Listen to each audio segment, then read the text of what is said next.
All right. And I just want to take a second and say, thank you, Jesus. Thank you, Jesus. Thank you for the privilege. Thank you for the opportunity. Thank you for counting us and finding us worthy. Thank you for calling us. And thank you for quickening us to respond to the call, because many are called, few are chosen, and they're chosen on the basis of their response, their willingness. Lord, we always want to say yes. We always want to have our hearts eager to say yes to you, eager to say yes, no matter what you ask of us. Even as we're just coming off this Easter season, and I remember the account of Jesus, who had said yes to you. Then he came to the real pain point and he looked at it and he thought, I'm going to break, this is too much. And he said to you, Lord, I really would rather not. But if this is what you want, then fine, I'll go through with it. Thank you for that model. Help us to always remember that when it becomes too tough for us to bear. So just like Jesus said, this thing is much, it's great for me. But if you can help me through it, I will deliver it to you. Thank you, Holy Spirit. In Jesus' name. Amen. I'll just ask some questions to guide, like, okay, what happened on this day? What happened here? And yeah. So let me just start by saying, why Warri? How did you find yourself on the Warri trip? How did you find yourself there going to Warri? That was just God. I can't say, I heard a voice or I knew that I was going to be there, or, what happened was DB had talked about Warri. Port Harcourt happened. That we had the Port Harcourt Crusade last year. Mm-hmm. So, and then after the Port Harcourt Crusade, DB comes and says that the Lord has said that we're going to Warri. And I think it was supposed to be in December.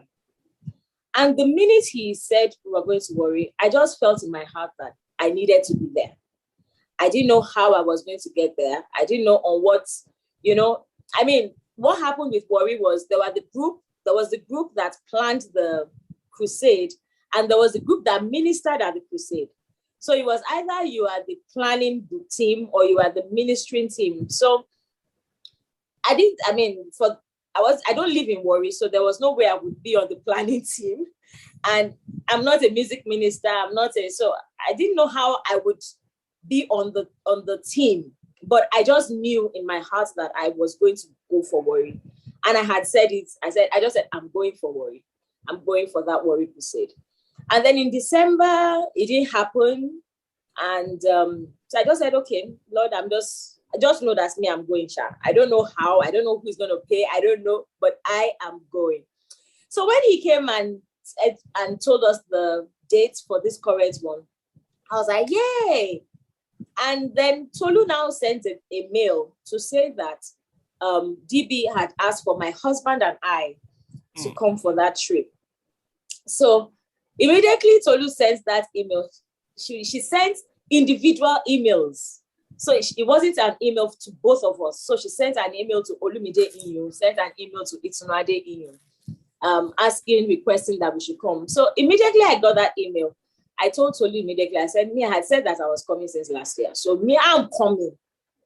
I don't know about my husband, but I am coming. So Olumide goes, and which is his custom, he gets any invitation, he prays about it first. So my husband prays about it and he doesn't get a release to go. Now, if it was me 5 years ago, or maybe about 5 years ago, if you invite my husband and I, and my husband says he's not going, then automatically I would just say, I'm not going. But this time around, I just felt we are individuals in this.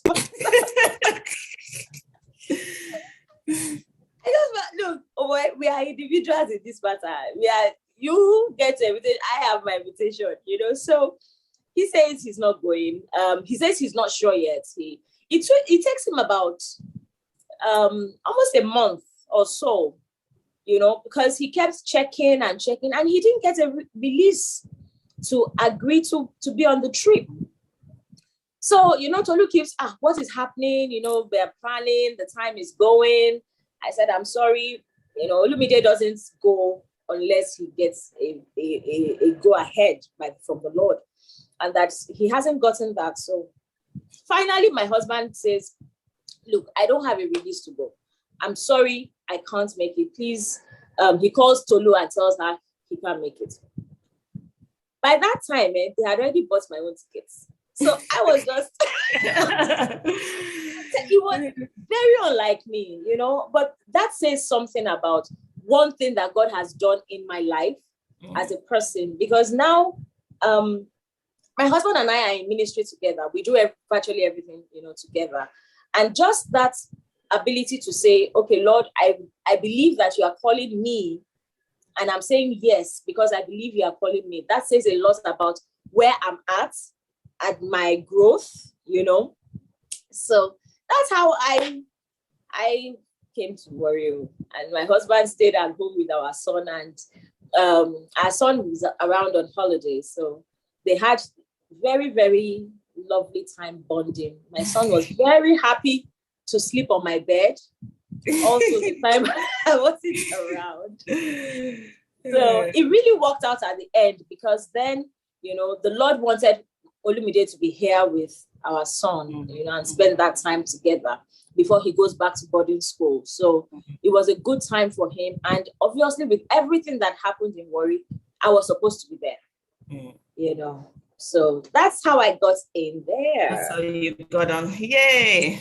Okay. So when did you arrive, Warri? What was the first day and what happened?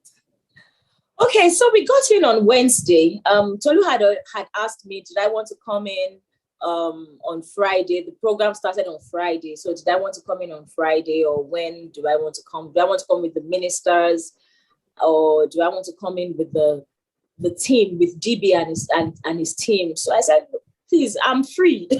I'm coming in with Nosa and the team, and please, I'm not doing minister runs, please. And so I came in on Wednesday with the whole team, and we got in on Wednesday morning, first flight, which was very interesting, because when I asked the question where we were going to fly from, they told me, well, they didn't answer the question. I asked, and that question wasn't answered. So I went to the local airport. Meanwhile, it was flying from MM2. So the driver had dropped me off at the local airport, and I was calling Ebube, where are you guys? And they said, no, we're at MM2. I'm like, oh my goodness. So I had to walk out. I'm telling you. And then I called the driver. I had to walk to the roundabout. I was in a state. But I got there. I was the last person to, and I got there just in time. It was like everything was just, God was in control, because I got there just in time, just before they got to the counter, and we were able to get in together. And thank God I was there with the team, because they were really not prepared. They were not, the airline wasn't, they were it was quite stressful. But because I was with the team, we were able to get ourselves booked, and, so we got on the flight. It was delayed because there was, I think it rained that morning. So it was a delayed flight and all. But all in all, getting there, all of us being together, sitting near each other. I sat with Ebube. I sat with Nosa was also on the plane. And just us sitting together, and, So we got in on Wednesday morning. Nosa, DB, Pastor Deji, and myself stayed in the same place. And then Ebube, Owate, and Bolanle stayed in another part of the town. Well, it wasn't far. It was about 5-7 minutes walk from where we were. So they were in another hotel, and we were in a guest house. And I think it worked well, because the guest house was quite homely. I was the only female in the guest house. So the girls, my room became like the girls' hangout place and the admin room. Yes. You know, it was a room with a sitting room. And one of the things that the trip did was the bringing together, making us, I mean, I knew Bolanle from the programs. I knew Bolanle from Jesus Only, but that's all I knew about her. But this trip actually caused us, made us closer, because we had to do a lot of things together. We had to, with Bola Owate, I had always seen Owate's picture, on the Zoom meetings. I knew Ebube before, but we were not close. But this trip, one thing it did for us is it brought us closer. So it was that did something, and I'm grateful to God for that. Beyond the spiritual activities, just are you there? Okay. Beyond the spiritual activities, just the connection, the emotional connection, and the friendship that was developed. I found out, for instance, that Bolale went to the same secondary school as I did, and she was my junior in school. QC. So we were both, so we were both QC girls. And when I was in SS3, she was in GS2. So I was like, I knew you. I was like, oh, okay. So it was quite interesting getting to know those people beyond ministerial level, and I enjoyed that. I'm grateful for that. So that's the beginning. Very much. So I know, just having some background, I know that you guys, the team, started your mission almost on that day. You went and visited a special, interesting place called the King's Burial Ground, right? Yeah. And the place called, is it Ijala or Idala or something like that? Ijala, yeah. Ijala, right. So can you just share what's your experience of that? Okay, so we went, before we went, there was someone that was supposed to lead the team. It was like the enemy was really trying to get us upset. The enemy was really trying to put us in a terrible mood, because we got there, the hotel didn't have where we were going to stay, where DB and the four of us were going to stay, didn't have electricity at that time, and they said, that the gen was bad. They've gone to get another gen, and things like that. And then the person that was supposed to take us, the person wasn't available. They are trying to get another person. And it was just like, there wasn't enough adequate preparation for us. And those things could have upset anybody, DB's room, for instance. I'm saying this so that you could have a bit of context, not necessarily so that it could go out, but just to give enough context, in putting the stories together.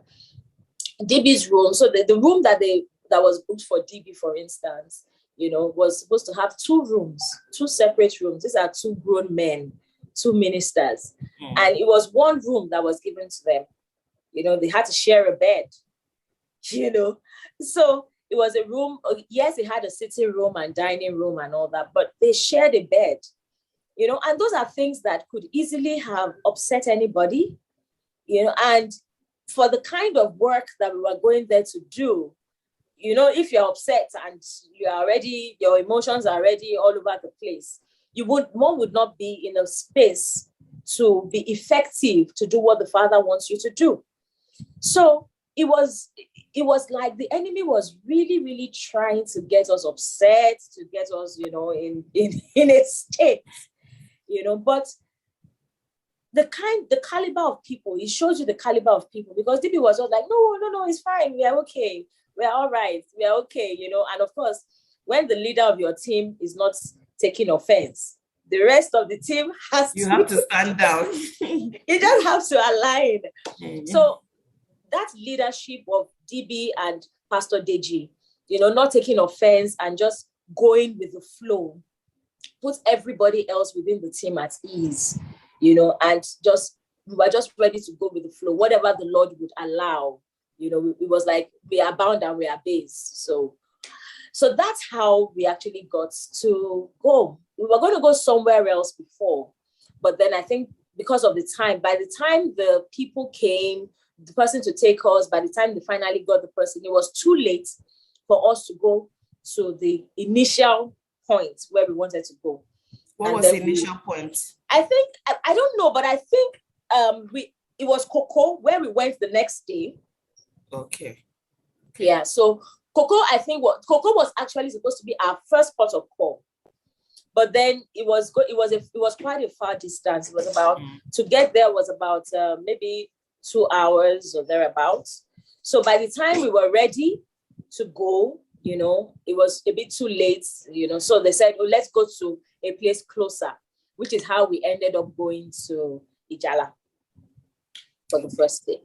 Yeah, and and at the end of the day, it worked out because Ijala was now like the origin, because we found out that was the place where the first king, the first Olu of Warri, was buried. So for the first Olu of Warri to be buried there, that was the place where he was, the first place that he actually was able to develop or choose by himself. So it was like God taking us to the origin, you know, the foundation. So we actually started from the foundation, which at the end of the day, we're like, okay, Father, we thank you. We actually see your hand here, and we thank you for that. And I mean, we went in there. It was a lovely experience. We walked in, we stood and we prayed. We had 2 people that took us there. So Reverend Okotie was our guide throughout the trip, and then we had a mama, I've forgotten her name, but she was also she's a daughter of the soil, and she was invited to accompany us and take us to that place. So she took us there as well, and her brother, her younger brother. I mean, I think she told us that there are 13 children. She's like, I think 30. the second. 13, yes. So she's the second, and her brother is like maybe the 7th born. And so this brother is the one in charge of the place. Yeah. So we met him. He came around where we were praying towards the end of the prayer, and we met him. But whilst the prayer was going on, you know, because she opened up the place and said we could walk anywhere, we could go anywhere. We stood in a particular part of the land and we just prayed, you know. Something interesting happened to me while we were praying. Now, we noticed that there were a lot of insects. Now, the insects, if you saw the black ants, oh my goodness, I had never seen black ants that big before. It was like, this is really like it was like a conservation center, and they were like in their real natural habitat. So seeing such a huge, you know, huge ants, huge insects, I was like, these things must not touch anybody, you know. But what happened while we were praying, I wore a long dress. You know, I wore a long dress. I didn't know exactly where we were going, but, you know, I wore a long dress. I had a pair of slippers on. I wish I had taken trousers, but I didn't have any trousers because I didn't know, you know, we are going on a ministerial journey. You don't know if, you know, those kind of things. Women don't wear trousers or things like that. So I just didn't have any pair of trousers with me, but I had a long dress on. And whilst the prayers were going on, I just felt that I should hold a part of my dress. And as I held the part of my dress, I realized that I was holding on to something. Now, the part of my dress, it was almost by my butt cheek, right? As I held on to it, I realized I was holding on to something. I was actually holding on to one of the ants. How, Robbie, how that ant crawled up inside, not on the outside, inside my dress, crawled up I do not know up to this day. And I'm just so grateful because that ant could have crawled up my skin, could have bitten me. You know, those are the kind of bites that you really do not want to have. You don't, yeah. You really do not want to have. And, you know, there were mosquitoes. Of course, I have very sensitive skin. So I had already started having, you know, my skin was already, I had started having mosquito bites, and part of my skin was already swollen and things like that. But that ant was a major deliverance. It was for me personally, it was because it wasn't like I felt anything. You know, we were praying and I just held on to my dress and it was the ant. So I killed it and then shook it off. And when I spoke about it later on, Pastor Deji said, all of it, as he was praying, he just kept looking at me. He, for some reason, he felt keep looking at her. So he just kept looking at me. And immediately that happened, I didn't say anything to anybody. Immediately I did that, he just held my hand and pulled me to his side.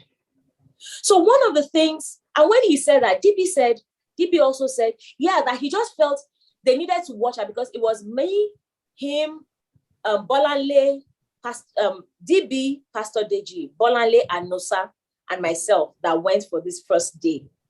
So DB said he just kept looking. He kept looking at Bolanle. Pastor Deji said he kept looking at me.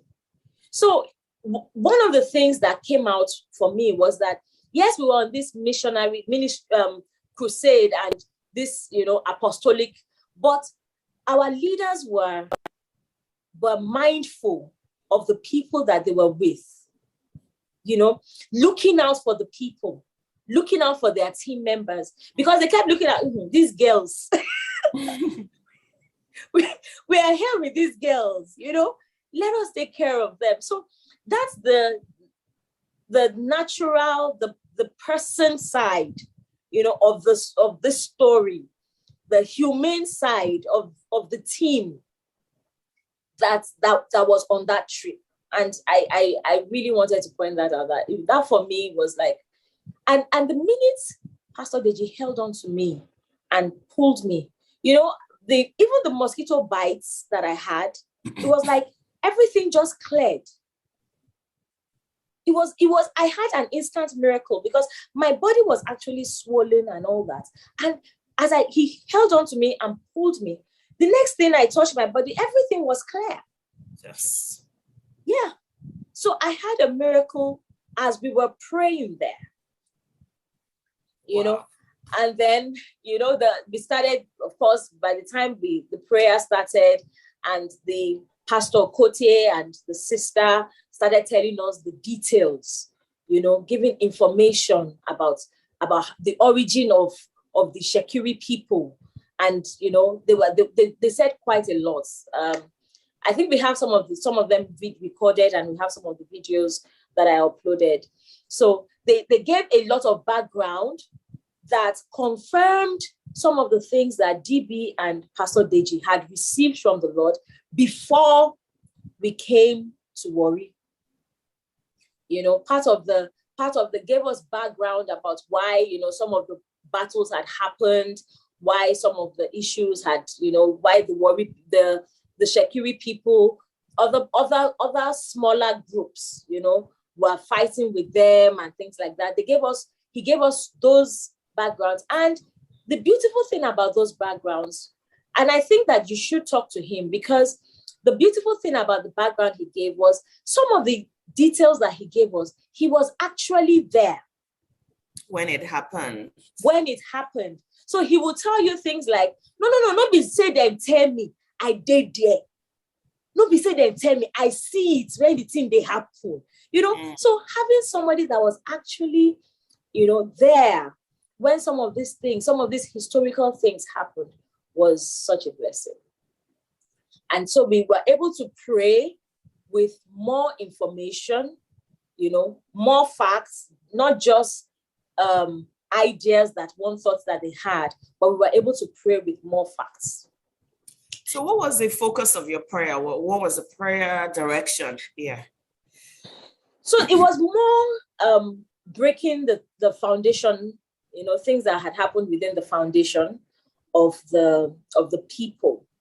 So we were going more into the foundation and breaking yokes and breaking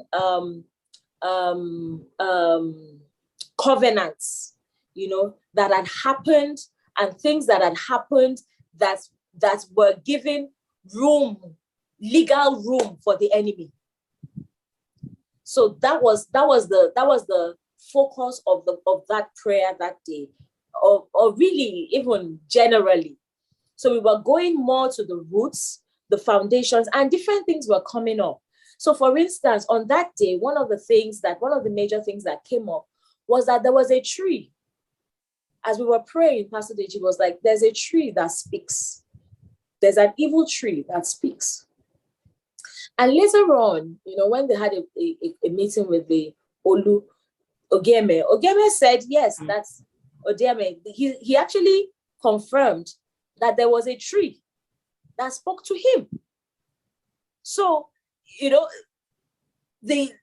that tree, the foundation, it was like they were, I think they talked about the foundation of those trees, that some of those trees had, the how do you call it? The ancestors, were buried, those trees were like buried. I think they were like buried over them or something like that, over their graves or something like that.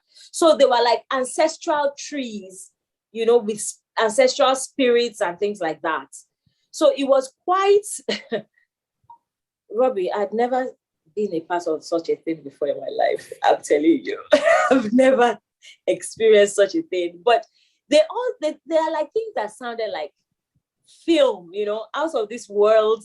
All those all those stories you read about spiritual things, but actually being in a place and praying, and then someone within your team telling you, yes, we have to go down to the roots, and there's this thing, and we speak to that tree, you would no longer speak, and we curse you to your roots.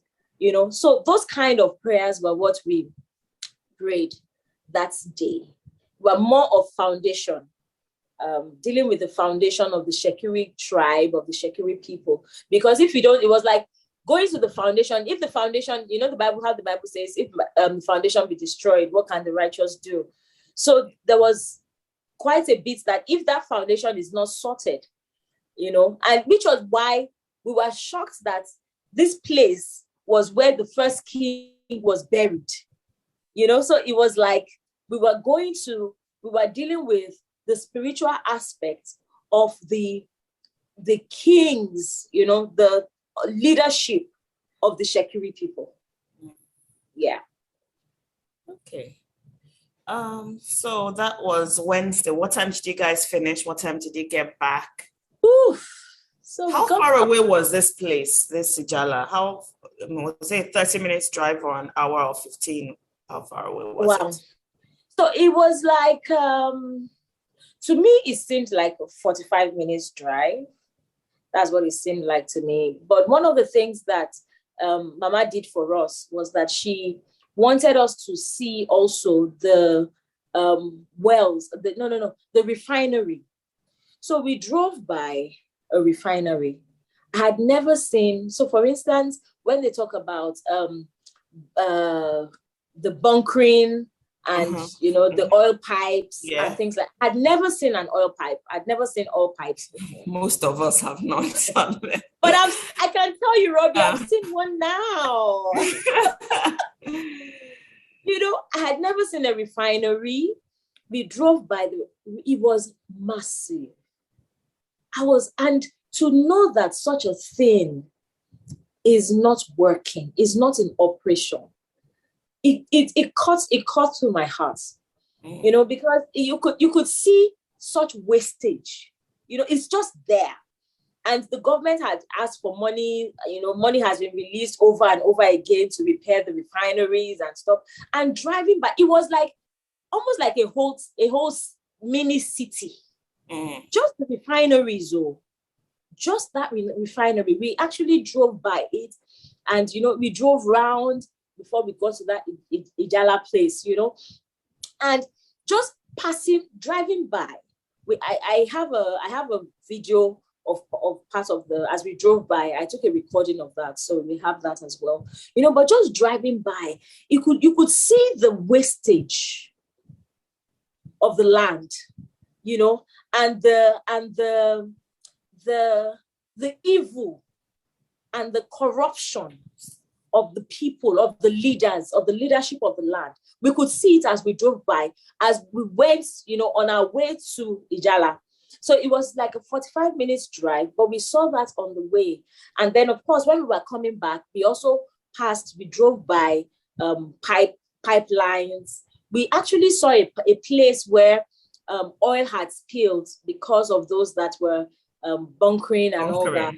Yeah. So we saw those things. And I mean, I'd seen pictures, but actually seeing it in real life, see land, and see the land all covered in oil, black, because of oil spillage, you could see that there was a lot of wastage. And then getting to the place and praying and hearing, praying about the foundation, you could see that it was a situation almost where, because of evil that had been done, people had at the foundation, a group of people did something right to another set, and they didn't hold on to their own bargain, their side of the bargain and things like that, and then a curse has come upon them and things like, so knowing that those kind of things were at the foundation of the people, or you would understand why almost like they can't help themselves,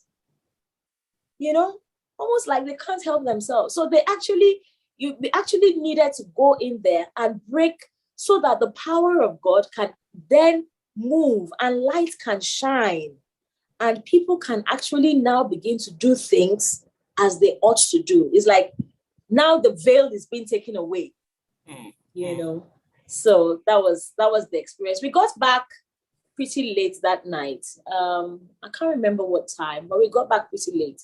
We didn't sleep until midnight. Wow. That first night, yeah. Every night throughout the whole trip, we didn't. After that first night, we didn't get home until past midnight every day. So how were you guys decompressing when you got back from this particular trip, the Ijala trip? So we didn't. So the first night we just got back, and each person just went to their rooms. The first night. We didn't get an opportunity. I think it was only once. It was the second night, the second day, that we actually had an opportunity. We had to come back, and we had to take communion on the second night. Before you go to that, let me see if my account is correct. I know that Ebube and Owate weren't with you on this first day, because they stayed in a different place and they sort of missed the memo that you were here. The mission had started, and so I know they went to join the worship session, only to hear later that you had gone on mission. And I think, did they come to meet you that evening? Oh, yes, they did. You see, thank you. They did. And then we were gisting them about what happened. Yes, that's what happened. Yes. So they came in, they walked down. Yeah. They walked down that night, and we were gisting them about what had happened. And they said, we are going tomorrow. How did this happen without us knowing? We are coming with you tomorrow. Yes, that was what happened. Yes. I think one of the things she said is that when she came to meet you guys, that you would have been there. DB came to them at the door, and there was a whole ministration happening. As soon as he opened the door and they stepped in, I think they came with this guy called Joshua Eze, who is one of, and so there was some powerful time of ministry for them, which was a surprise, very unexpected, but very, very well, of course, planned by the divine. Yeah. Was there any special takeaway for you from that event? Well, for me, one of the things which spread through the whole trip for me was how God already had things planned, and divine orchestrations. I think that's the word, where you just think, oh, I'm just doing this. And then you get in there and there's more to it than that God had planned for you, which you were not privy to. But you were just, so they just came, let's come and say hi to everybody. They didn't have to do that. So let's come and say hi. Okay, come and say hi. And then they say, oh, where's DB's room? Let's go and say hi to DB. So I take them to DB's room to go and say hi, and DB comes to the door and meets us there, and then says, Olori had just told him about this Joshua guy, and says, he shows us the text message, that he was just a few minutes before we came in, that she was saying, oh, she really wants him to meet this guy. And he had told her that, oh, don't worry, I would meet her tomorrow, and then we show up at his door and this guy is there at his door. What are the odds? And it just goes to show, for me, it says a lot, because the Lord does not necessarily have to give you the full details, So, but Owate and Ebube wanted to come down to see us. They were going to walk down to see us. And this is a guy. He's like, look, you ladies, this is evening. It won't be right for us to for you guys to just walk down by yourself. Let me go with you. I'm a guy. Do you get? So he walks down with them, not knowing that he's walking it. I mean, the setup. I'm telling you, the guy was on the floor by the time DB was there, on the floor, kneeling on the floor, DB ministering to him. And I can assure you that with the way everything else happened subsequent days, there is no time. The guy would not have had another time, because no other time. He didn't have any other time with DB. He didn't have any other major session with DB. So just God giving those opportunities. He wasn't a part of our team. So the next day where we had communion and things like that, he wasn't there. He wouldn't have been able to have that time. The third night, there was no way that we could have had any other time, Yeah. So just those divine orchestrations. And yes, that first night, something remarkable also happened. So when we finished our conversation, when we finished the meeting, they were like, okay, they need to get back to their hotel. And then they said, well, okay, should we get a vehicle to take you and all? Then DP said, no, let's walk you guys down. So they said, no, we should not worry. DP's like, no, let's walk you guys down now. Maybe it's just over there. And I was like, I like walking anyway. So let's walk them down. So DP and I walked them down to their hotel. And then we are walking back. On the way back, we were just gisting about the day. And, DP was telling me he had gone to see Pearl's parents. So he was giving me gist about that. And we were just talking generally. And I just felt to tell DB about my heritage. So I said, DB, I don't know why I'm telling you this. I don't know, but I just feel I should let you know. The current Olu's father attended the primary school that he attended was my grandmother's school. So he was like, oh, really? I said, yeah. That my mom knew his dad, the Itunuade II, that she knew him and that he was a part of the Old Pupils Association, very active part and all that, So DB was like, oh, really? I said, yeah.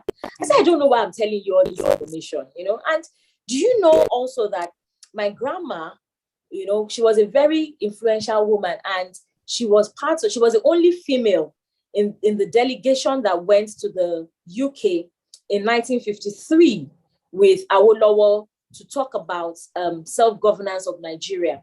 So I was like, oh, really? I said, yeah.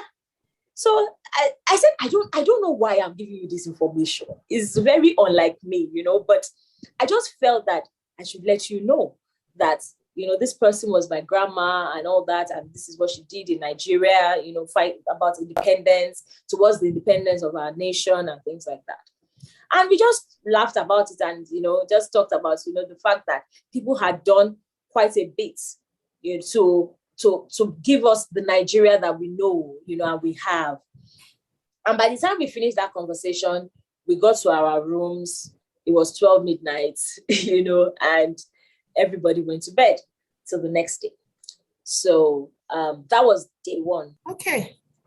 Glad we got that out. On the next day, which was Thursday, which would be the first day of the crusade, how did you jet out? I think that's the day that you where did you visit? Nana's palace? You went to Odeshekiri? Is that the day you went to Odeshekiri? Okay. Yeah. You went. There were 2 stops in Odeshekiri. We went to. So the 2 stops was really one place. It was a compound. So we prayed somewhere. We prayed somewhere, and then we walked across the room, across the compound into the Nana's palace. So we prayed. So the Nana's palace has like a church building. Tell us, who's this Nana and his palace? Is that just very briefly? How do we situate it? Okay, so I have this that I think that you would. Oh, okay, centenary commemoration. Nana moved to Ebrahimi War, 1894. I would love to have a look at this program of events. I would love to have a look. Yeah. So I got this. Yeah, I was given by the curator. Presented by the curator, commission. Is that commissioner? I can't say what Comrade something. Omokai or something. And then I got Nana's grandson. Can you see that? To Tony Nana, the Olori Ebi of Nana family of Koko. What is Olori Ebi?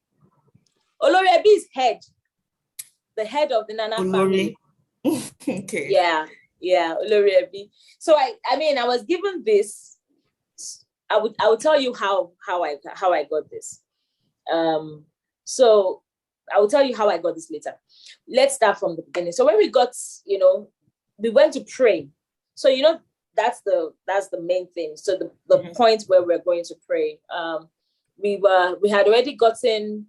They had told part of the church members and part of the people within that town. Reverend Okote had done that for us. So we got there. We have pictures with them, that they were already waiting for us. So they had the church open, and that's where we prayed. So we prayed in the church for the second day. And whilst, we were praying, one of the things that came out about in the prayers was asking about if there was any tribe or if any group of people were doing sacrifice to crocodiles. So as we were praying, Pastor Deji said, do they do sacrifice to crocodiles? And then most of the people said, no, they don't do that. They don't do that. But one Baba, one old man who was there praying along with us said, yes, that they actually have, they have a God that's, they worship crocodiles in his mother's side, and that they actually sacrifice people to crocodiles. So you will find out that one of the things that we found out was that there's a lot of blood that has been shed, innocent blood that had been shed along the way.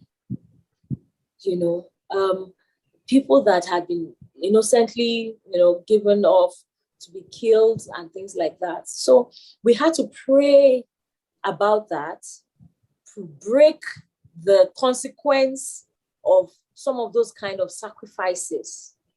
We had to pray and break that as well. So there was a lot of, for every single one of those days, one recurring theme for every single one of those days was praying about the innocent blood that had been shed. People being sacrificed at different levels, in different ways, in different ways. So it says a lot about us as a people, especially because we believe that one of the things that God had said is that what he's doing with the Warri Kingdom, it will be like a trigger for what he's going to do in Nigeria, in bringing about the new Nigeria. So we are finding out with the Warri Kingdom, we are finding out about the innocent blood that has been shed, and breaking the consequence, repenting on that, on behalf of the people. We on the first day, DB and Pastor Deji made Reverend Okote and the sister, because they are people of the land. They made them pray and repent on behalf of their people about what they had done, the evil that had been done, and the rest of us were just praying in tongues, supporting them. On the second day, all the people that were there, that prayed, that came with us, or that we met there, who are the people of the land, they were also asked at a point to renounce and repent on behalf of their people about things that they had done as a people, sins that had been committed. And that was done, so it was I had a very interesting picture that I was able to take whilst we were praying. So, it's a delicate balance between you trying to be spiritual and be praying, and you're being carnal and you're taking pictures. Very, very delicate balance, very delicate. So whilst we were praying, I just looked and I noticed that there was an old man. There was on the last row. There were only two people standing on that last row of chairs. There was an old man with a walking stick standing. He was at one end. And there was a young girl. The girl couldn't have been more than maybe 7 years old or so, standing at the other end, And I just felt, take that picture now. So I brought out my phone and I took the picture. I took it from behind. I went forward. I took it, and I got them. I'm telling you, I got them on justice video. To it. I'm telling you, I got them on video. I got them praying. I had taken the picture and I felt, take a recording. So I took a video of them praying and all. And later on, when I showed the team that picture, I think it was Ebube, I showed the picture first. And she said, wow, young and old, beginning and end, male and female. Those are like all the different ends that you can have, beginning of life, end of life, male, female, old, young, and they were crying out to God for their land. They were praying. The man was holding his walking stick. He couldn't stand by himself, So it showed you the heart of the people within the land to say, God, we really need you to intervene in our land and to have your place and to take your place. So it was a cry, a cry from the heart of the people. And it was such a blessing to be a part of that, Wow. Yeah. Wow. Okay. So that was at the church you prayed, which was... Oh, sorry. There was something else. One final thing that happened. DB at a point now called one young person. There was a leader of the youth group. He was there. And then there was an elderly person, one of the elderly people were called forward. So those two, they prayed. We have that on video. I have that. We have a recording of that prayer over them. So it was now, speaking and declaring over the young and the old within the land. So we had that as well. Yeah. Okay, so after this is the mission you went for, to pray in the land and in Cocoa, and you prayed in the church, and you had a marvelous time of prayer and just connecting and leading the people to cry out for God's mercy, to cry for forgiveness, and to renounce, like when that man acknowledged that there is actually one section of them that worships crocodiles, and they renounce that. So, but that would have been mission accomplished, but it wasn't mission fully accomplished and over, because how did Nana's palace come into the story, into the picture? Okay, so when we finished at the church, we just walked across to Nana's palace, and we walked in there. I mean, we didn't pray in Nana's palace. Mm-hmm. So I think that what the Lord took us there to actually do was to pray for the family of Nana. Yeah, that's what he actually took us there to do. Two things: to pray for the family of Nana, and he took us there, which was the second reason, for me, was what he did for my family. But before we go into that, because I know this is an exciting story, I want to know what led to going to, was that part of the plan, that when you go to Cocoa and you pray in this place, then you will visit the palace and just have a tour? Like, how did Nana's palace come in? Or was it Reverend Okote? He was like, well, and there's a beautiful and old palace across the road. Would you guys like to see? Like, do you know what led to the crossing over to see? Was it just an excursion? I just wanted to see this. The palace is actually in the compound. So it was okay. Yeah, so it wasn't like we're going across. We actually parked in front of the place. So It's like you have a compound, and you have two buildings in the compound. Mm-hmm. One is the palace, one is the church. So It wasn't like we went somewhere else. Okay. So, and then when we came in, the first thing was, oh, where do you want to pray? Which is what they always did to us. They didn't tell us exactly where to go or what to do. Yeah. So when we came, and if we had said, oh, we wanted to pray in the palace, we would have prayed in the palace. Okay. Yeah. Okay. So it wasn't, and then as we got there, we met with the people. They said, wherever you want to pray, anywhere you want, it's open. You want to use the church, you want to use the palace, you want to stand here, anywhere you want to stand, where you are able to, and then we said, okay. Dibi was like, because they had opened the church, and it was like, they really wanted us to enter the church, So Dibi was like, okay, well, we would use the church. So that's how we went into the church. And then when we finished, it was just natural for us to, there was no way we would have, gone there and then just gone off, because this is, the Nana's Palace is actually a national museum. Mm-hmm. It's actually a national museum that has a curator, and all. So for them, it was like, oh, just come and see. Right. Just we want you to know about our history. They were really eager for us to walk in there and see and get to know their history and all. So we said, okay, no problem. Let's go and let's see. What we met was not what we expected to meet. I think that was it. So it was just, okay, let's go. Sure, let's go, And then on getting there, we met what we met. Okay, so let's hear what you met in Nana's palace. So the palace is just like it's like a square, rectangular shaped building. Okay, it's just like a rectangular shaped building. No, U-shaped. It's like a U-shaped building.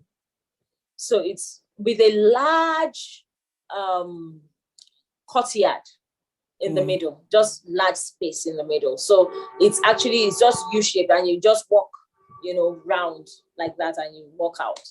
So each room was, different. It had different artifacts. It has, which you have all the pictures.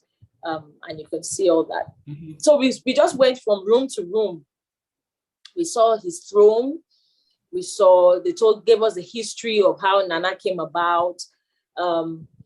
the lady that was taking us on the tour, she was so articulate and she was so knowledgeable about the history. It was amazing. Only for us to find out at the end that she's actually one of Nana's descendants. So when we found out that she was a descendant, we were like, oh my God. And we were wondering now that you were so good.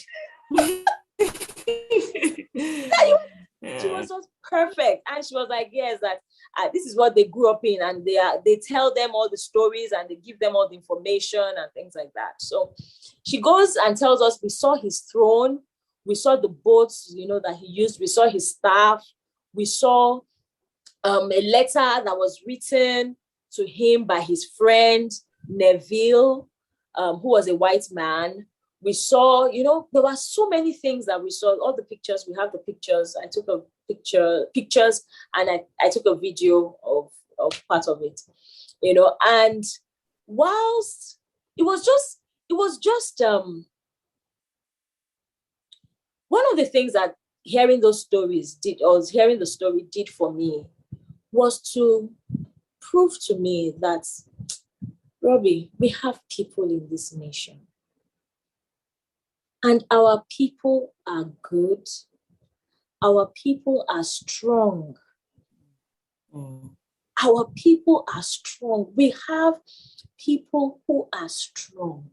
It is very unfortunate, that we've gone through colonialism and all sorts of things that have put us down, but the fact that in spite of all these things, that we have people who are very cerebral, people who, we had our own way of doing things. We have our own strengths, and that we have to be careful and conscious and intentional about celebrating what we have.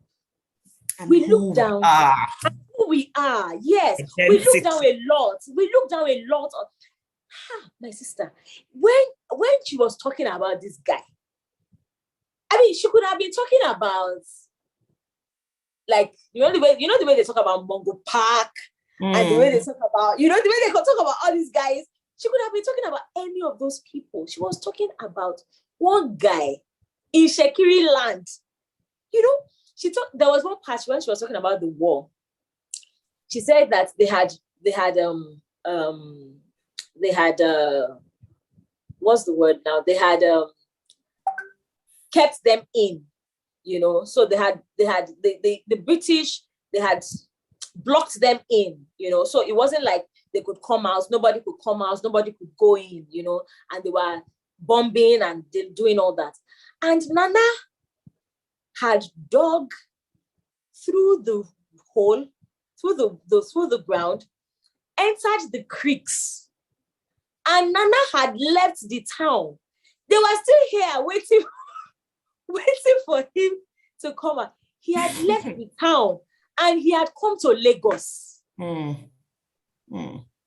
had, that sounds like all those KGB, all those James Bond films. He was not there. We were there before the James Bond and the Russian KGB. We had all these things. He had dug through. He had left the town. He was not even there at all. He had come to Lagos. Do you know? I mean, they were looking for him and they didn't find him. He actually gave himself up. It wasn't that they found him. He gave himself up. So it lets you know that all these spy films that you think that, no, it's the Russians, that they are the ones that have, man, they've got nothing on us, man. I'm telling you. When I heard some of the snippets of this man called Nana, this king and governor, one-time governor during the colonial administration, I am just thinking to myself, why isn't this what we're taught in primary school, in school? Yeah. Why isn't this what we learn at our summer camp? I mean, why was I taught about Mongo Park, who discovered America, or which river did they claim he discovered? Niger. And we're just like, so is it that he discovered it and told the locals around, do you guys know there's a great river just down the road? Or, I mean, was the river, what did maybe the day before he came was when the river appeared, you know? It must have been. So our people were not farming communities. They were not fishing there. They were not bathing there. They didn't know about it. There was no history. They didn't use it to connect between villages, you know, and other communities. The day before Mango Park, that's just, you know, the day that it miraculously appeared. And just these are the things that we should go to school for. They teach you in school. This is what America does so well, that you know who you are, you know the identity, you know the story of the founding fathers. I'm not an American. I've never lived in America, but I know the story of the founding fathers of America. It's sad because I don't really know. I don't have a strong grasp of the story of the founding fathers of Nigeria, the founding fathers and mothers, because at least we continue to propagate that narrative that women, it was all led by women. No, there were very strong women who have given us the Nigeria, contributed to the Nigeria that we have today. So I'm listening to you and thinking these are the things that we should know. You know, you're an Ishekiri person, you should be proud because you know your heritage, you know who you are, and you know, and that's how you can bring the right kind of redemption where redemption is needed. But okay, so so let's connect this trip to Nana's Palace to your personal story, because there is your personal story there that was revealed. So we moved from one room, the room that talked about that had his throne. That room was actually where his throne, his throne was. Yes, it was actually his throne, you know, and that throne is the actual throne, you know. They have kept it really, really well. So we moved from there, we moved to the next room where that has his grave. So Nana's grave is actually there. So he has his grave, and then he has pictures of nationalists. He has pictures of the fathers that that fought. So Nana's picture, Jaja of Okobo, he has all their different pictures, and then he has pictures of Jaja the colonial. Yeah. So I have all those pictures that I took, and you know, so we have that as well. So and then it has the picture of the colonial masters and all. So I was still in the other room doing a video because I needed everybody to come out and then take a video of the room, of the throne room. So I was there, everybody else had moved to the other room. So by the time I got to the other room, I just heard, you know, DP was like, hey, Itunuade, now you know why you are here. And he said, you know, her grandmother was one of the people that's fought for this country. And then the curator goes, oh, really? And then he says, oh, they've been trying to upgrade the museum for quite a while. And they're looking for information about other people, you know, so that, who was she? So I mentioned her name and I said, she's Chief Mrs. Tanimo Ogunlesi. So I said, yeah. So I said, you know, actually that she was the only female in the delegation that went to, in 1953, that went to the UK to talk about self-governance of Nigeria, that she was there with Awolowo and the others, you know. So the man said, the curator was like, oh, really? I said, yeah. I said, do you have a picture that they're really trying to get more information? I said, yes. So, I mean, this thing it's actually been trending. That's how I even knew. That because it was trending, it's been trending online. It's on Instagram, it's been online. So I call up the picture and I send it, he gives me his telephone number immediately, his WhatsApp number. I send the information to him. He says, do you have a picture of your grandmother just her alone? I said, yes. He said, oh, that he knows that name. He had heard the name before. Mm-hmm. So he was like, oh, do you have a picture of her? I said, yes, I do. And I sent him a picture of her, at that time, and he says, oh, this is so good. This is so wonderful. I'm so happy. You know what? We are upgrading this place. The next time, when are you coming again? The next time you come here, your grandma's picture is going to be up there with other nationalists, because these are the people that fought for this country. And I'm there. I'm shaking, Robbie. Wow. I'm like, what are the odds? I'm in Warri. I'm all the way here in Warri, in a national museum. My grandmother died in 2002. Please. Wow. She died in 2002 at the age of, I think she was 94 or so when she died. And, she's long gone. She's done what she's done and she's gone. How, if I didn't come on this trip with this group, there's no way that I would say I'm going to Nana's National Museum, Nana's Palace. What am I going to look for there? To know that something like that can happen in that kind of place. And I was so grateful to God, because it was like God saying, I saw what your grandmother did. I saw it. She was an amazing woman. She was a Christian. Her primary school, which is where the Itunuade Share II attended, was the first boarding nursery and primary school in Nigeria. It was established in 1948. Wow. And she had pupils from all over. She had pupils from all over the nation, even outside the country. People used to come from Togo, from Benin, and they would drop their children with her.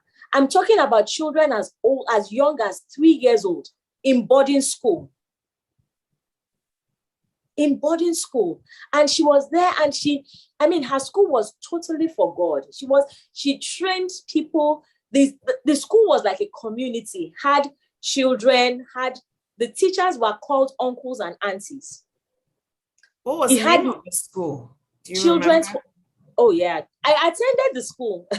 Oh, really? Yeah, that was my primary school. I attended the school. My mother attended the school. Okay. We all did. Children's home school. All right. Yeah. Have you heard it before? It sounds something just rings a bell about that. I'm not quite sure. Where is it? It was in Ibadan. Ibadan. It was in Ibadan. Yeah. Is it still run? It doesn't run anymore? No, it doesn't run anymore. So now the school, the buildings are still there. The compound is still there, but it is now a redeemed school. So what happened was the families, sold it over to the Redeemed Christian Church of God. So it's a redeemed secondary school, because it was important to my grandmother that it continues to do Christian education. Yeah. So it had to continue to be Christian education. So it's still a school. It's still doing what it was ordained to do, but under new management. So your grandmother was an educator, really? Yes, she was. She was many things. she was many and a things. Nationalist. I'm telling you, she single-handedly built many churches, Anglican churches in the hinterlands. Wow. Yeah. I heard so many things about her when she passed, and I was like, which kind of woman was this woman? Well, this is what they say. When they say you come from good stock, this is it. You come from, you definitely have a great inheritance. This is what the Bible says. It's a good man leaves an inheritance for his children's children. Yeah. Sometimes we think of it as money, so they will never have to work in their life. That is nice. We all want that, but there's some things that money can't buy. Yeah. Okay, so that's where you were able to bring your grandmother to connect with the story of Nigeria, at least what she was always connected, but to bring her, the Lord just opened the door to the honor that had been eluding her. And I wonder why this honor eluded her, this recognition was eluded her. She lived so long. She died 22 years ago. Yeah. Was it 20 years ago? 20 years ago. 20 years ago. She died 20 years ago. Are there no records of her, of the things she's done? Was it not documented, captured, to your knowledge? I think it's one of the issues, she did a lot of things, but my grandma was always one of those people that, let's just get it done. She was one of those let's just get it done kind of people. And the problem with let's just get it done kind of people is that if other people are not truthful enough to keep a proper record of what went down, they are usually likely to be taken out of the story. Yeah, because this story, I think I've heard vaguely before, but I always hear about Fumi. What's her name? Fumi Kuti. Kuti, is that her name? Ransom Kuti. Are there counterparts? Is that something, because it's I just don't know where somewhere in my mind, I think that she has been mentioned as being one of the women or one of the persons, one of those delegates. But now we're hearing there was only one female delegate and it wasn't her. So it's just quite, I mean, for instance, you know about the National Council of Women's Societies? No. Okay, so it was a group, the National Council of Women's Societies was a group of women, very, very influential, at the beginning of Nigeria. And I think in the early parts, they were there to influential in different levels, political, social reforms, education, and they were just women from all parts of Nigeria. They were not just from a particular part. And they used to converge. They used to have conferences, where they would come in from all parts of the nation. And my mom was telling me that they used to come to my grandma's school. My grandma's school was the point where they used to come and have their meetings. Wow. So you hear now about the National Council of Women's Societies, and hardly do you hear anything mentioned about her. So it's really something that has been happening, and I think that maybe now, because I'm getting old, I'm old enough to maybe be, I don't know, what we are doing now, trying to get the information and putting it together. Maybe then I need to now consciously do that, which I think is a sad part. Because ordinarily, if we are to be truthful about information, which is one of our issues in Nigeria, that we don't document, stories accurately and allow those accurate information to be passed down properly. So you have people that have pockets of information. It's a few people that know the truth, but it's not widely circulated. I think it's one of the issues that we have as a people. Well, there's something for you to look into. Yeah. A possible task and assignment, because honor should be given to whom honor is due. And we just really fail in keeping good records and being good steward. This is one of the reasons why we're doing this recording, because we cannot complain about the failures of the past and just be absent-minded about the same things happening right in our own time with us directly involved. So that's what we're trying to not let happen. Become better stewards and serve the next generation better. Okay, so any other special things you want to share about the Nana Palace visit before we move on to the evening? Yeah, so by the time we finished, that aspect, we went to another part. We were looking at pictures of the children of Nana. We were looking at pictures of his descendants and all, and there was the oldest man amongst us, he was a part of the team as well. He had prayed with us and he was walking around the the palace with us. So whilst we were doing that, I just felt, okay, we had in the room that had the nationalists and all, we said, let's take a picture.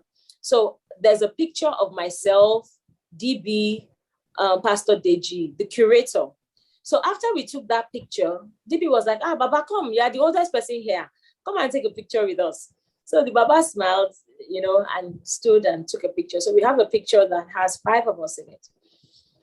And whilst we were just walking around, I just felt, take a picture. Remember what I told you about, just nudgings. Yeah, just being nudged. You don't know why. You're just doing it, So I just felt, this oldest man in this place, let me have a personal picture with this oldest man. So I say, Papa, can I please have a picture with you? Oh, sure, and we take a selfie. Then I go, please, what's your name? So that I could know the name of the person, so I just for records. And then he goes, my name is Tony Nana. So I look and I'm like, okay, so are you a member of the family? So you're part of this, you're part of this family, Then he laughed and says, Nana is my grandfather. I said, what? What a reveal. The man was laughing.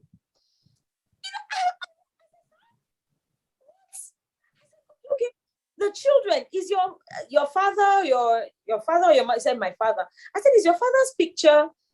So there was a wall that had pictures of some of Nana's children. And he had 106 children. From how many women and concubines? In fact, he had 106. He had to go on exile to Ghana at that point. So he had some children that he had in Ghana. He had some children here. So in fact, the name Nana that Ghanaians use is actually Nigerian. So I've discovered, much to my shock. I'm telling you, he's actually Nigerian because he went to Ghana and he became such a huge, he did so well there and he was so well known. He planted and he did so many amazing things in Ghana. So they took up the name. And it's not even, the Nana is a shortened form. They have the long, Ebro Sombri Nana or something like it's a full name. So it's like a shortened form, and just Nana. I'm like, can you imagine? This Ghanaian name is actually a Nigerian. It's actually a Shekiri name, There's so many things. So anyway, I say, your father is there. He says, yes. And I'm like, okay, can you show me a picture? So he goes and points to his dad. I said, wait. I took a picture of him pointing to his father, and I was like, wow, what are the odds? So I'm so excited at this point in time. I said, no, sir, can you imagine? Papa is Ghana's grandson. No, sir was like, what? And then we go, by that time, everybody had moved forward. So we go and look for DB and we say, DB.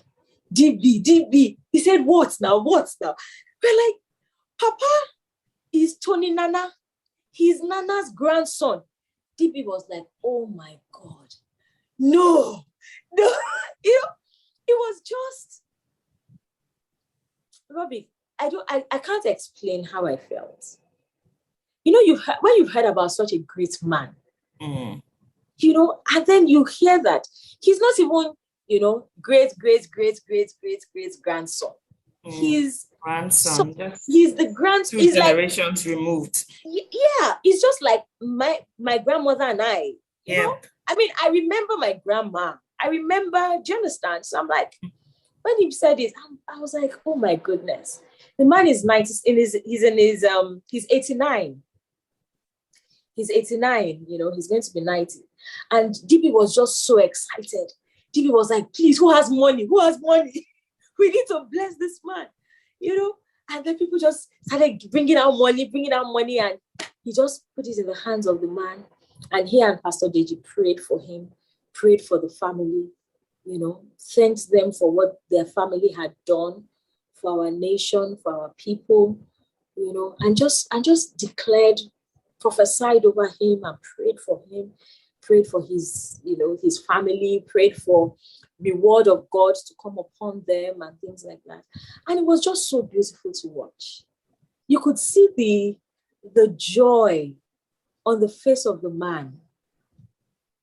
Of course, I was already really teary as well, because I had all myriads of emotions for me, and we prayed, and that was when we found out that the other lady who was also, taking us, or who was giving us the information, is also a family member. And we are like, you people, your family is such an amazing one, So that was the note on which the trip, that's day 2, ended.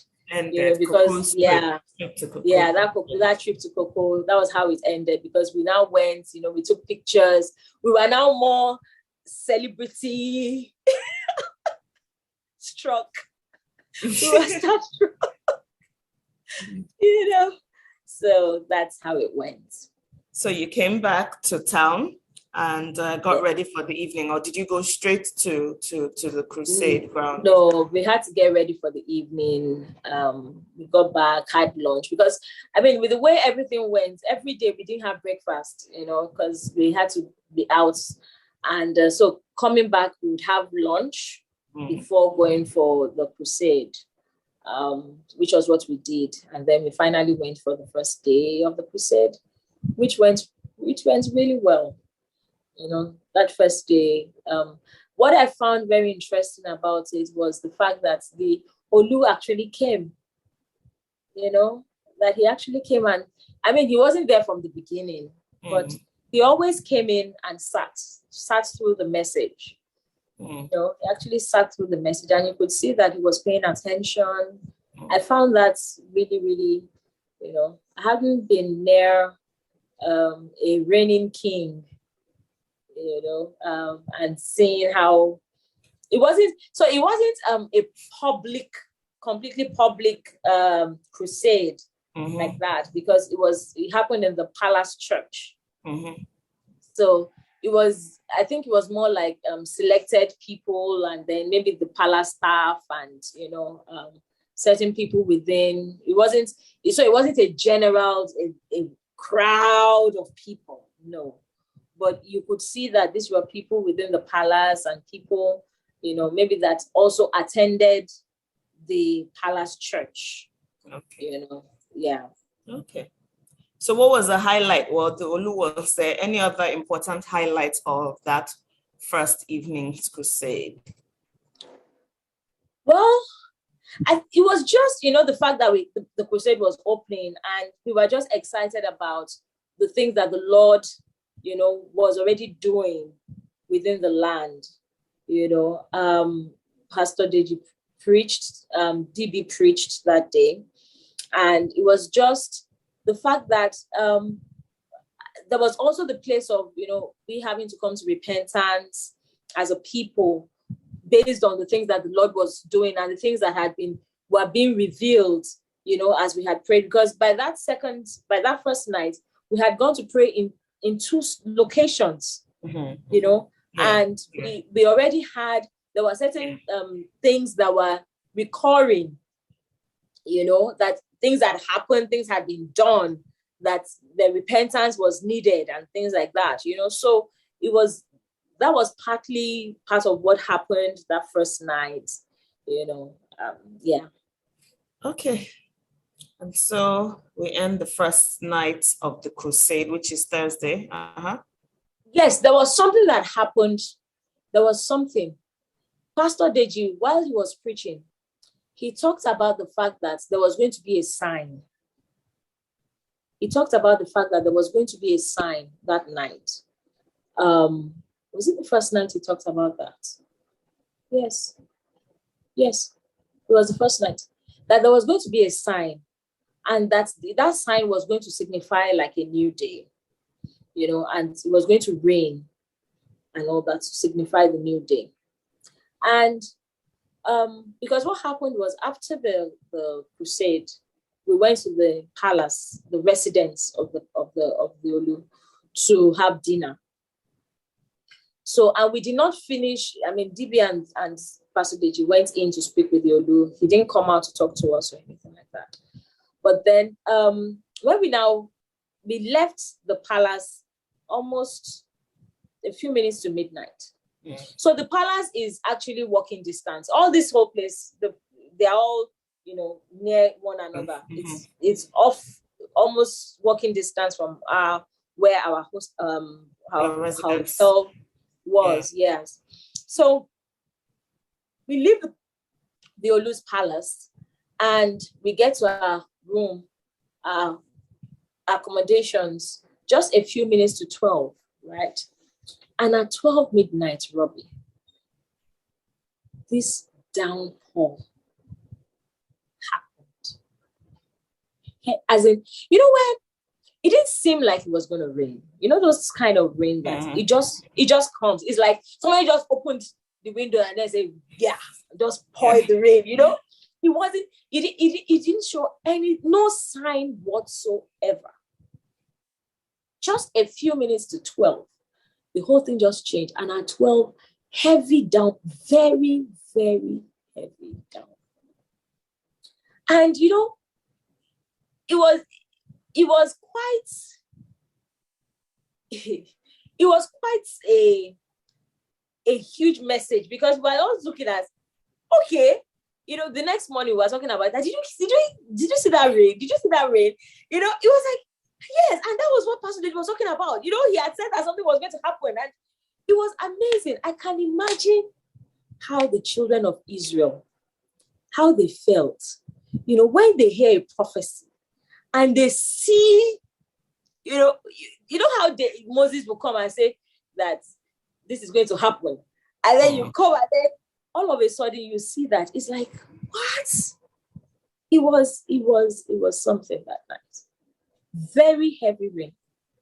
And the next morning when we talked about it, we were just all rejoicing that, okay, let's see what the Lord is going to do this day. Because they told us that something was going to come and that was going to signify a new day. And it came. Oh, there's something I just remembered, Robbie, about the first day where we went to Ijala. The mama that took us, Bolale was asking her, she asked her, I don't know if Bolale told you this part. Bolale asked her a question about how come is the Shekiri people that are the kings, how come the Shekiri, are they the only ones born to rule? Are they the only ones meant to rule? How come they are the only ones ruling? And the woman made a statement. She said that, so in the car where we were in was myself, Bolale, the woman, and Nosa, and the driver. So DB and Pastor Deji were in another car.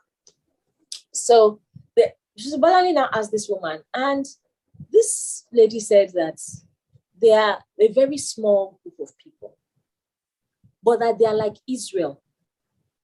She actually used that analogy. She said that we are very small, but that we are like Israel. That God chose us. That God chose us, and we are just like the way the Israelites are. That's just how we are. So God chose us that that they are the only ones that will rule, and that it's because God has chosen them. Now, we had that conversation in the car. Do you know that by the time I think DB was the one preaching, or Pastor DJ, I can't remember. But by the time there was something happened later on, where there was, I think it was either DB or Pastor DJ that was now talking about, that God is using the Shekiri kingdom that is like Israel. Now, so I was like, this woman mentioned this thing. I was like, this woman, do you remember? This woman mentioned this thing, and she said it that they were like Israel.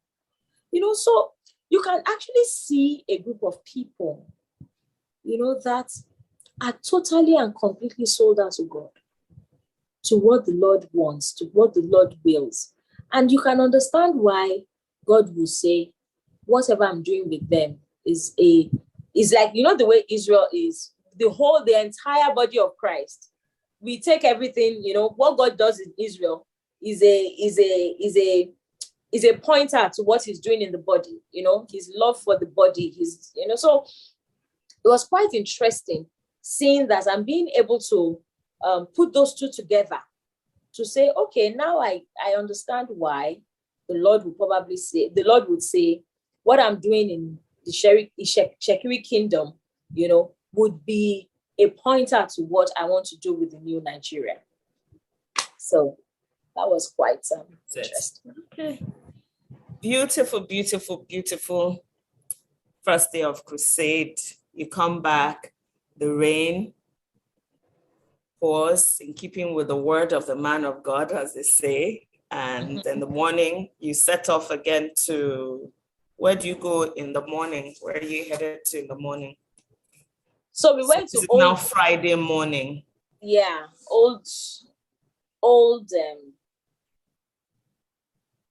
yeah. Oh, there's Shekiri. Old Warri. We went to Old Warri. Okay. We went to Old Warri. Old Warri, that's where the St. Anthony Catholic Church that was established in 1690 or 1692 was. There were two things that happened there. I know that's the place where the Bible was retrieved. Yeah. And then you went to, no, actually, is that where the Bible was retrieved? Old Warri. You went by boat. Yeah. Yeah, okay. Yeah. Okay, let me let you tell the story. So the next day, Friday, so they say, we are going on water. Everybody's like, oh my goodness, oh Lord. And then anyway, so we get to the creek and we are put into life jackets and all that. Obviously, I think every one of us, except maybe Nosa, he was not really a fan of water. So,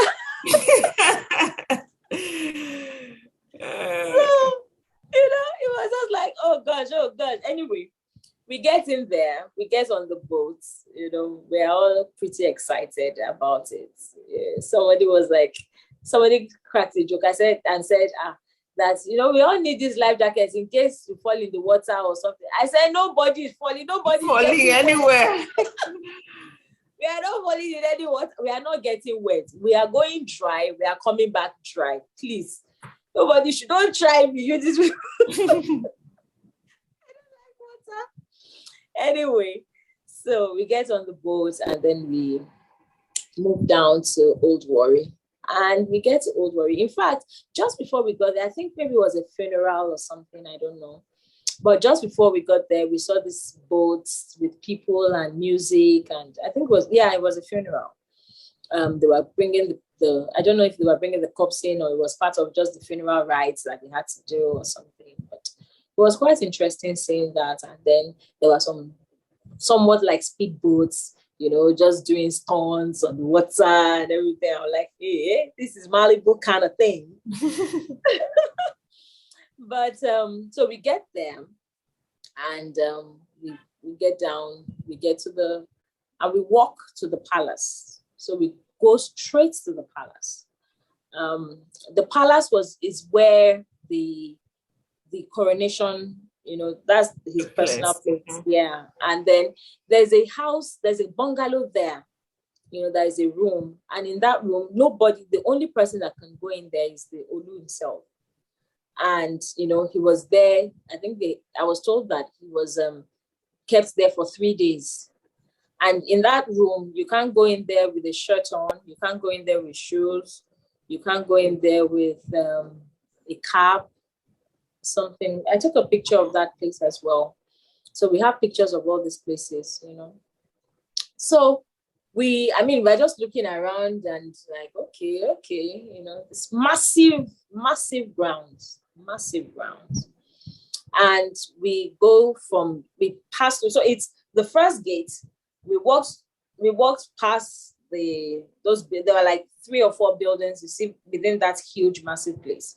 And then we passed through a second gate. And then we passed through a third gate. into this bungalow. So this bungalow where we get to, that's actually his residence at Old Warri. So that's his personal residence at Old Warri. And right beside that personal residence was this it looks like an enchanted forest kind of thingy, you know. And only for us to hear later that that place is actually, you know, it's enchanted. It's actually enchanted, my sister. You know, and that there are specifically two trees there. That because it was later we found that out. While we were praying, word came that DB said as he was praying that he saw, you know, the Lord pulling one tree, you know, and he was dragging the tree. And then, you know, the pastor there now said, yeah, that's actually that place that is a forest that nobody can go into. And that there are two trees, specific trees in that place. That those trees that's where they do the sacrifices, and you know, it's there are two main trees. And at a point they had told them that they could cut down, you know, every other tree. They could cut down trees around the palace. They could cut down, you know, so they cut down trees around the palace. But they told them that they must not touch those two.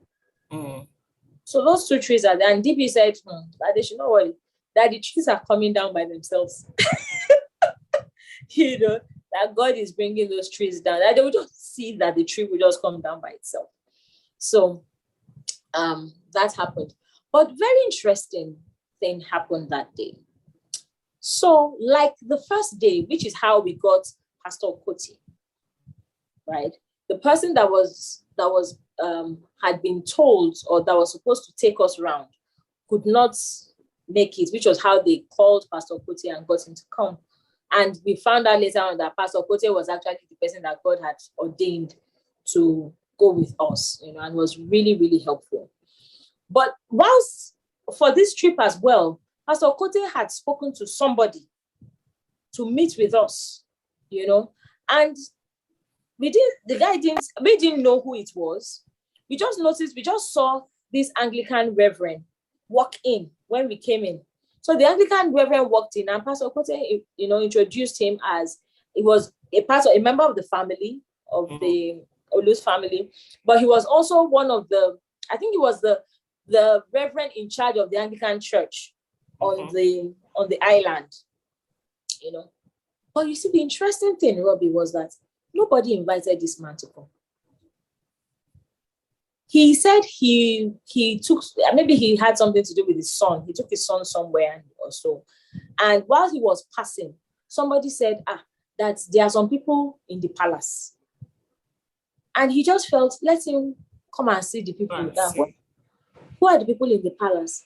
And you know that at the end of the day, that was the person that God had ordained for us, because the person that was called to come, when he finally came, he said, he's so sorry, something, the funeral that is happening. He had to attend to the people that were doing the funeral and help them out.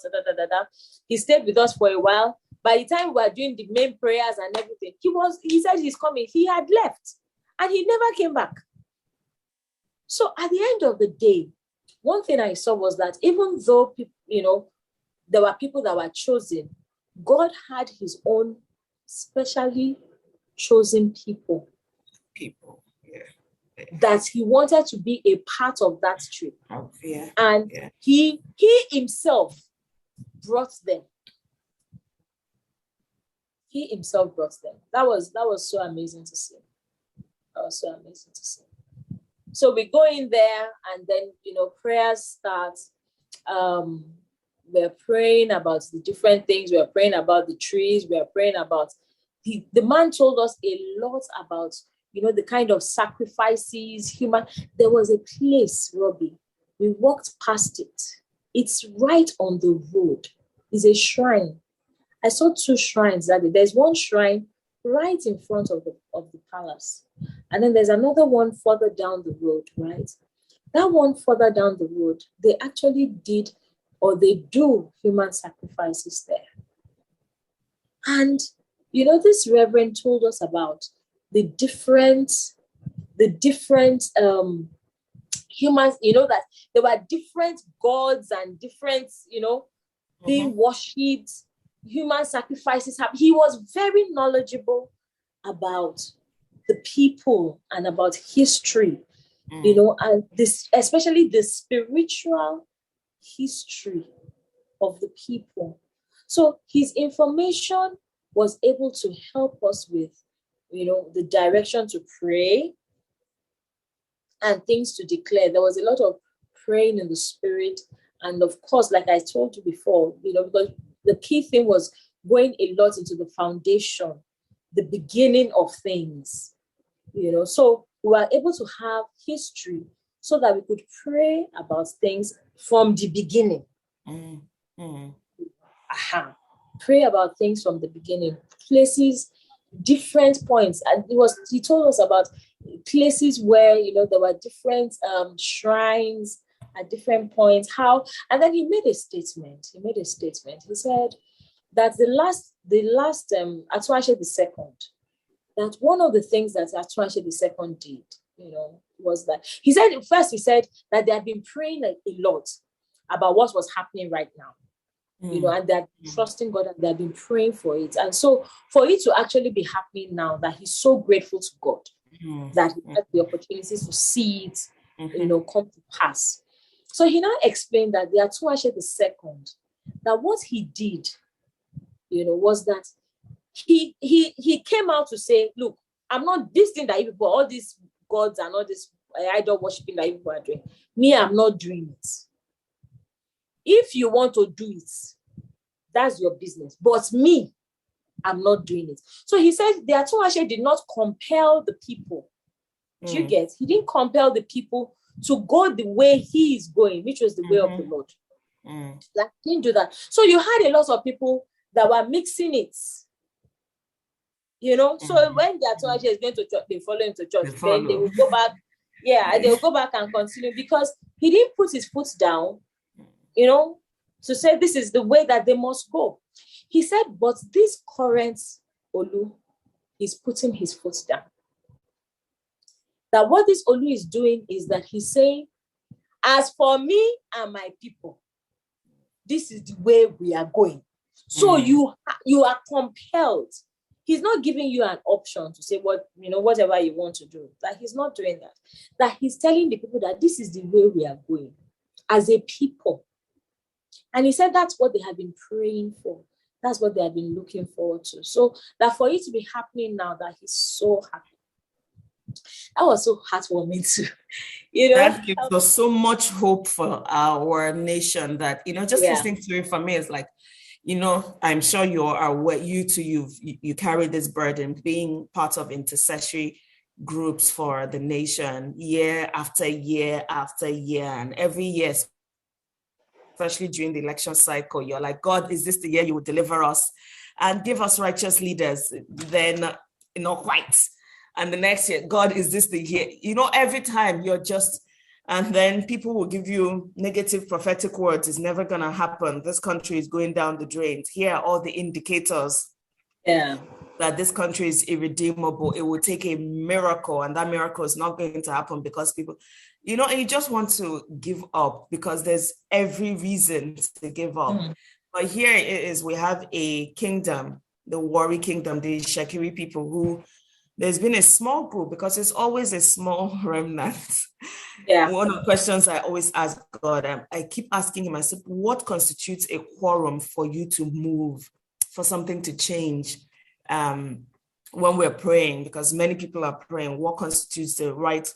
I see so many people praying, and yet I hear the Lord say that people are not praying. I'm like, every Tom, Dick, and Harry I know is praying. So what are you actually looking for? So saying all this to say, here, a small group of people who have been praying to God for the deliverance of their tribe, of their kingdom, of their nation. And just like Anna and Simeon, they are seeing the unraveling, the answer to their prayer come to pass. They are seeing a move of God like never before. Their light and hope has come to their time. I just get a sense of they'll be feeling so fulfilled. Oh God, there is a God out there and he hears. That gives me so much, increases my hope as we, especially in this election year that we're in, and we're like, God, are we going to run round this mountain again? More suffering, So this story of the crusade really, and the testimony of the locals, the right people walking in, Reverend Okotie, who's been consistently a significant figure in everybody's story, divine arrangement of God, divine orchestration. This other reverend who walked into the palace, the way DB has recounted some of the backstory to him, divine connection again. I'm just like, there is hope. There really is. There is hope for our nation, for our people, for other communities. I just wanted to share that. And God's hand is not shortened, God's hand is not shortened. It's you are very correct. And it shows me that really God wants us to partner with him. But you see, the other side of it is when the Lord wants to do something, when it is time for him to move, he just moves. And he raises, even whether you can be doing your own, but he has his agenda and he moves. And he moves. And when you see it, you're just like, Lord, I couldn't have done it any better. No way. I'm telling you. Yeah, just perfect, Lord. Just perfect. So it was quite okay. I want us to talk about this place, because the retrieving of the Atuasha II's Bible, this is a very interesting and important story. So what do you know about it, and what can you share to that effect? That thing, sincerely speaking, I think that there should be a film about it. The retrieved Bible or something. I'm telling you, it sounded so, I don't know, it was just amazing. Miracle makes it sound, I don't know, it sounds so simple. Anyway, so we're praying, and I think we're almost done. Then Reverend Okotie goes out and comes back and says that there's something that he needs to talk to us about. That there was this young man who, when the Itunuade II died, because he was a Christian, they wanted to bury him with his Bible.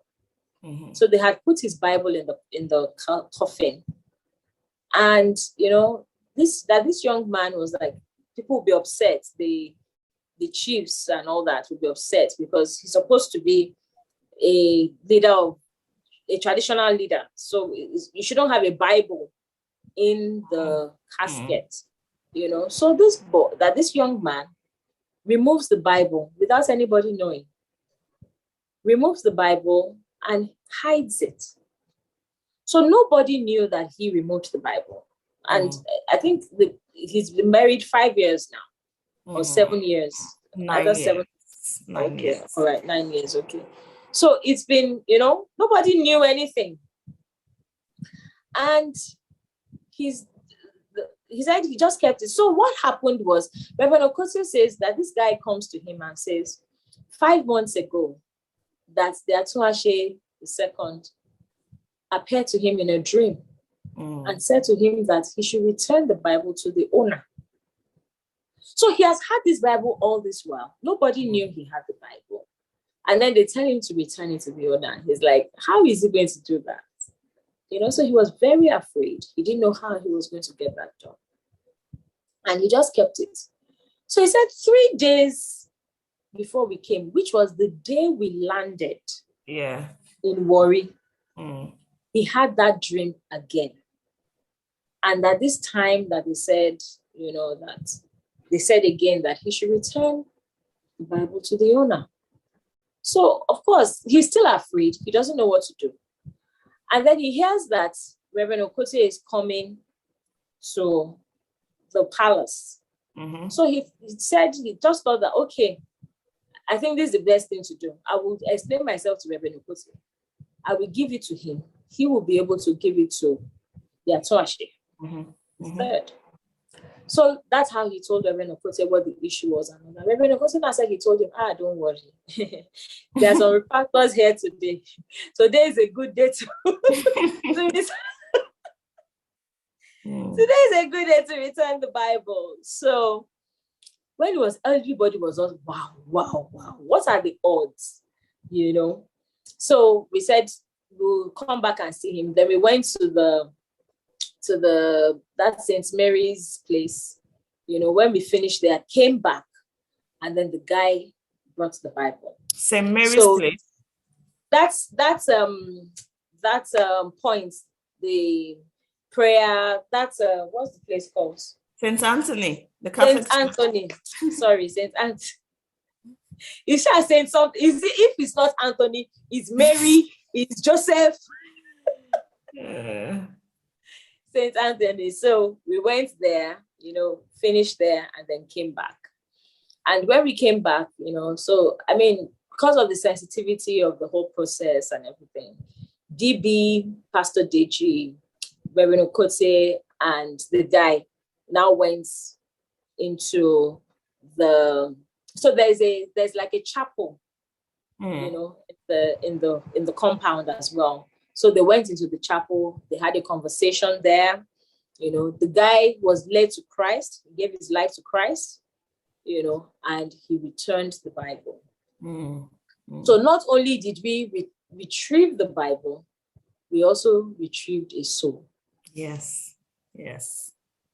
Which was, and the guy's position, his position is such an important one. He's the one in charge, like the gatekeeper of that palace. He's the gatekeeper of that palace. So his position, DB was explaining to us that, look, his position is so critical. Any spirit can use him. Any spirit can use him. So it was a huge spiritual victory that we not only retrieved that Bible, but that he also gave his life to Christ. So, I mean, that marked a glorious end to the trip. There was nothing else to do after that, so that was when we were relaxed enough to start really taking pictures. Because we felt like, okay, hey, we have achieved now. So let's stand, let's pose. So now we were now posing, and then we were able to take pictures. We took pictures with the guy.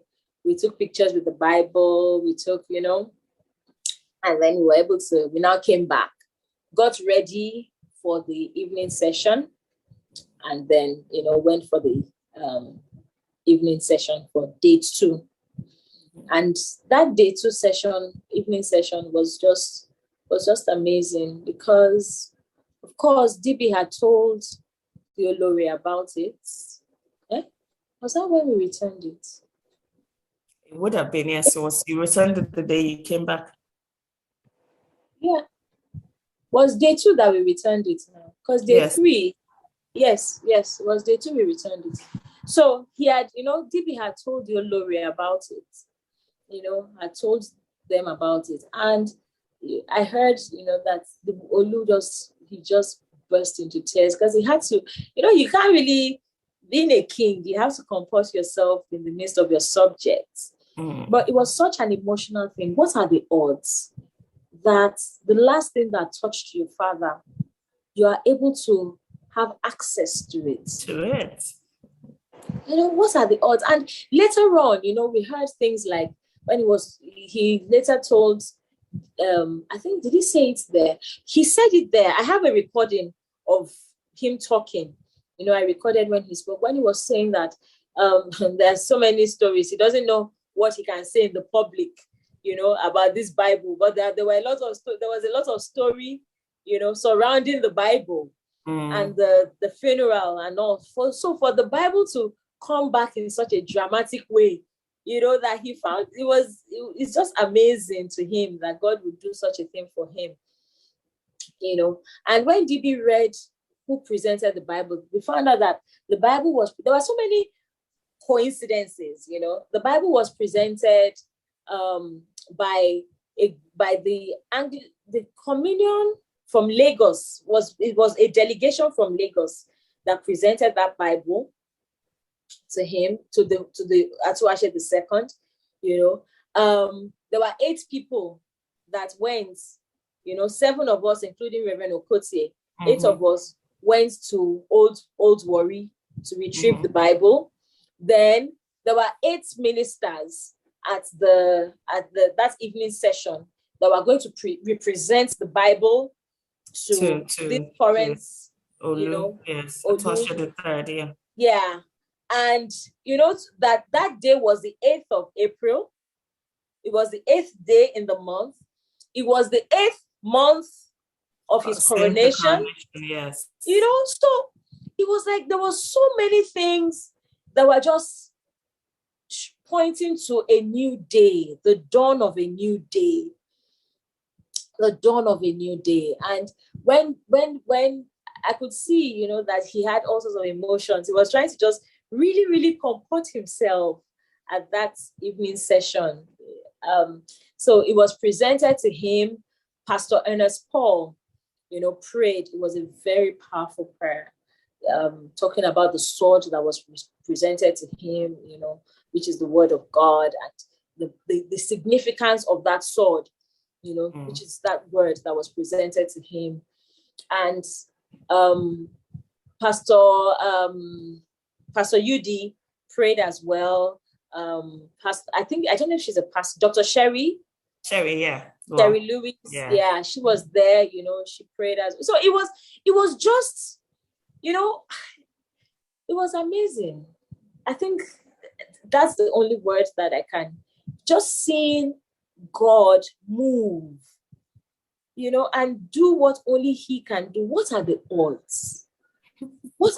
Anything could have happened between then and when the guy took the Bible, and now he could have destroyed it. He could have died. Somebody, he may have given it away. So many possibilities. So many possibilities. So many possibilities that the Lord preserved this. We could have said, okay, we are going elsewhere. He may not even have been around that day. Yeah, he may not have been around, because if we had done, I think we may have gone a previous day.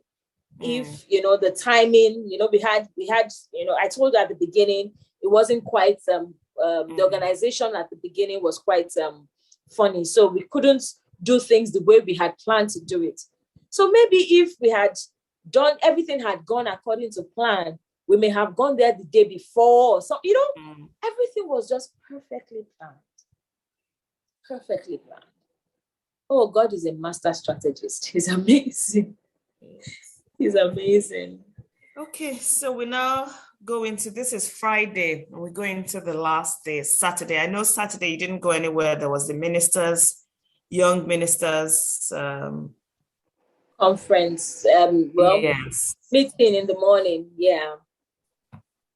So Saturday was for the conference, basically. Saturday was the conference. So we went in the morning, we had the morning session, and then we had the evening session. One of the things for me was also the gratitude of the people.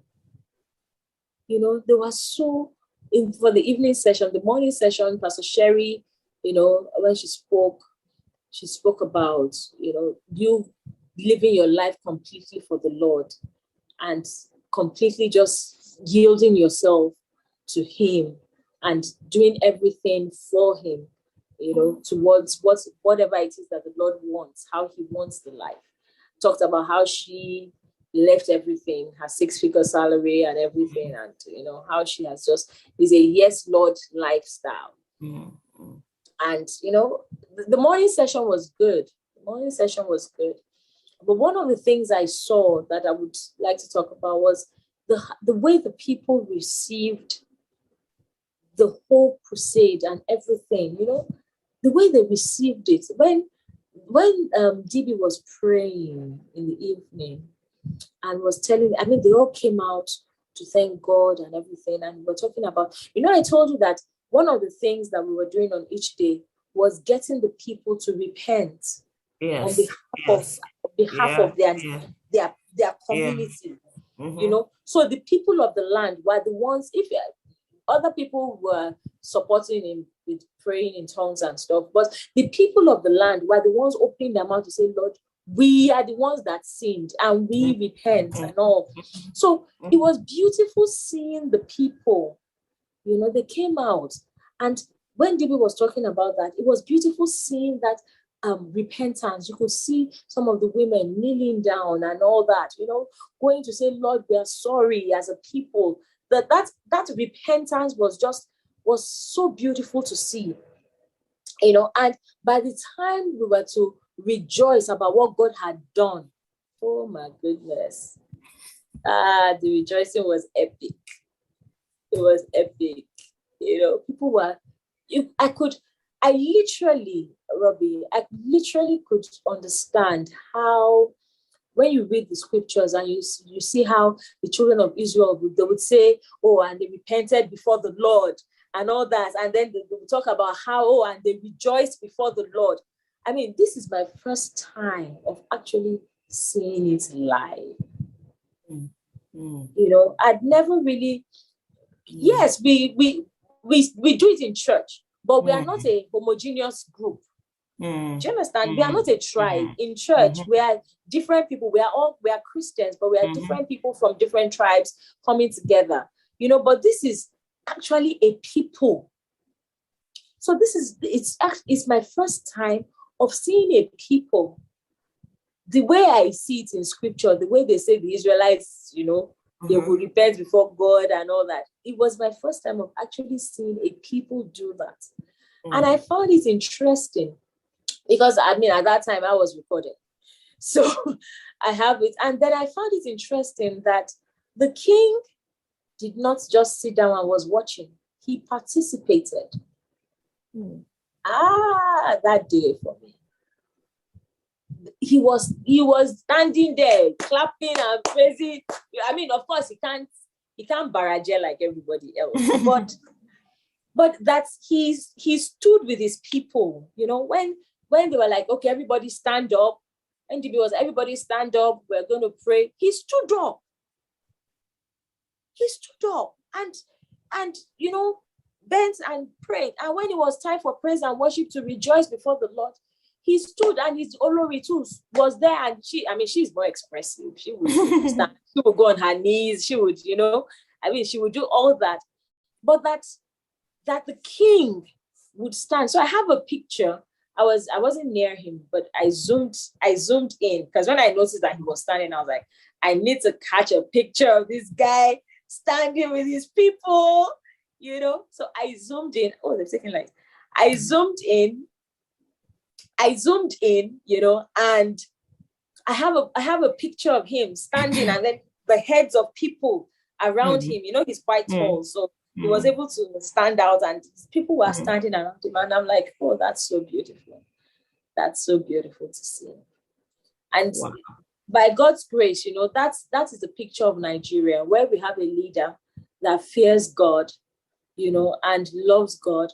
And we, the people of Nigeria, we love God and we fear God, and our nation is a nation under God indeed, and it was so beautiful to see. Beautiful. So that ends the Saturday, which is essentially the official day. The official last day. Yeah. And from there, of course, we finished quite late. And then we finally finished. There was fellowship after fellowship. There was ministrations. Everybody, you know how it is, waiting to see the man of God. So we left there pretty late. And then we went to the residence, the Olu's residence again for dinner and final goodbyes and all, And the Lord did something else for me again.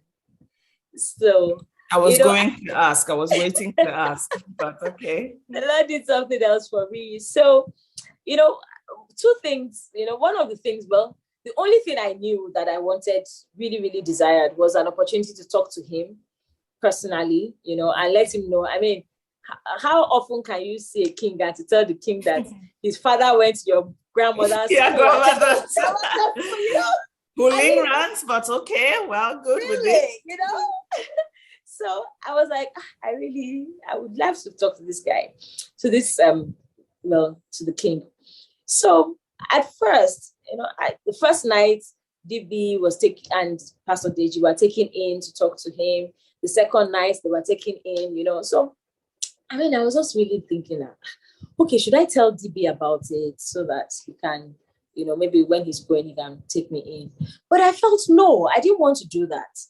I didn't want to take advantage of a relationship. I didn't want to do that. So I said, Lord, I want to talk to this man. Please, Lord, I really want to talk to this man.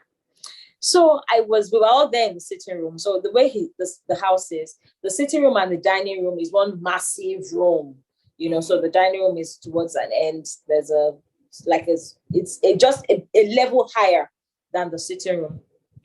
So you can walk into the sitting room, go out, walk into the dining room, so all the rooms open into each other. So we were there just sitting and just everybody looking and talking. And this is, mind you, this is the third night that we are coming here, The first two nights, we didn't see him. He's in a room. We know he's in that room, but he's not coming out. He's not. So this night, we are all there. We are there just sitting. Some people have left. We're just there sitting, hanging around. And then the king starts walking around the house. So he comes in, walks into the sitting room, looks, walks out. And there I am sitting down. I'm like, Lord, please, Lord. Make it happen. Make it happen for me, Lord, And then the next thing, he walks to the dining room area. So Owate, Bolanle, we're all sitting together. So we are gisting. And then he walks to the dining room area and he looks into the kitchen. I mean, he's just walking about. It doesn't look like there's anything in particular that he's doing. So he sees Nosa and one other guy and stops to chat with them. So he's chatting with them. They're having a conversation. And we are here sitting at the sitting room area. So I'm like, I want to greet him. I'm getting up. I'm going to greet him, And then all of us are like, let's get to this. So all of us get up and we move to where he's standing with Nosa and this other man talking. So we stand there and we're just watching them. So he's talking, and then he notices that there's this group of ladies. And then he's like, okay, I noticed that everybody's here, And he's like, no, sir, we just wanted to greet you, sir. We just wanted to greet you, sir. And he says, okay, how's everybody? And then he starts making small talk, with us all. How's everybody? And then we are answering him and all that. And I just feel this is your opportunity. So I come out, I was standing behind someone. So I move to him and I say, excuse me, sir, there's something I've been meaning to ask you. So he says, okay. I said, did your father attend children's home school? He said, yes, in Ibadan. How do you know this? I said, because the school belongs to my grandmother.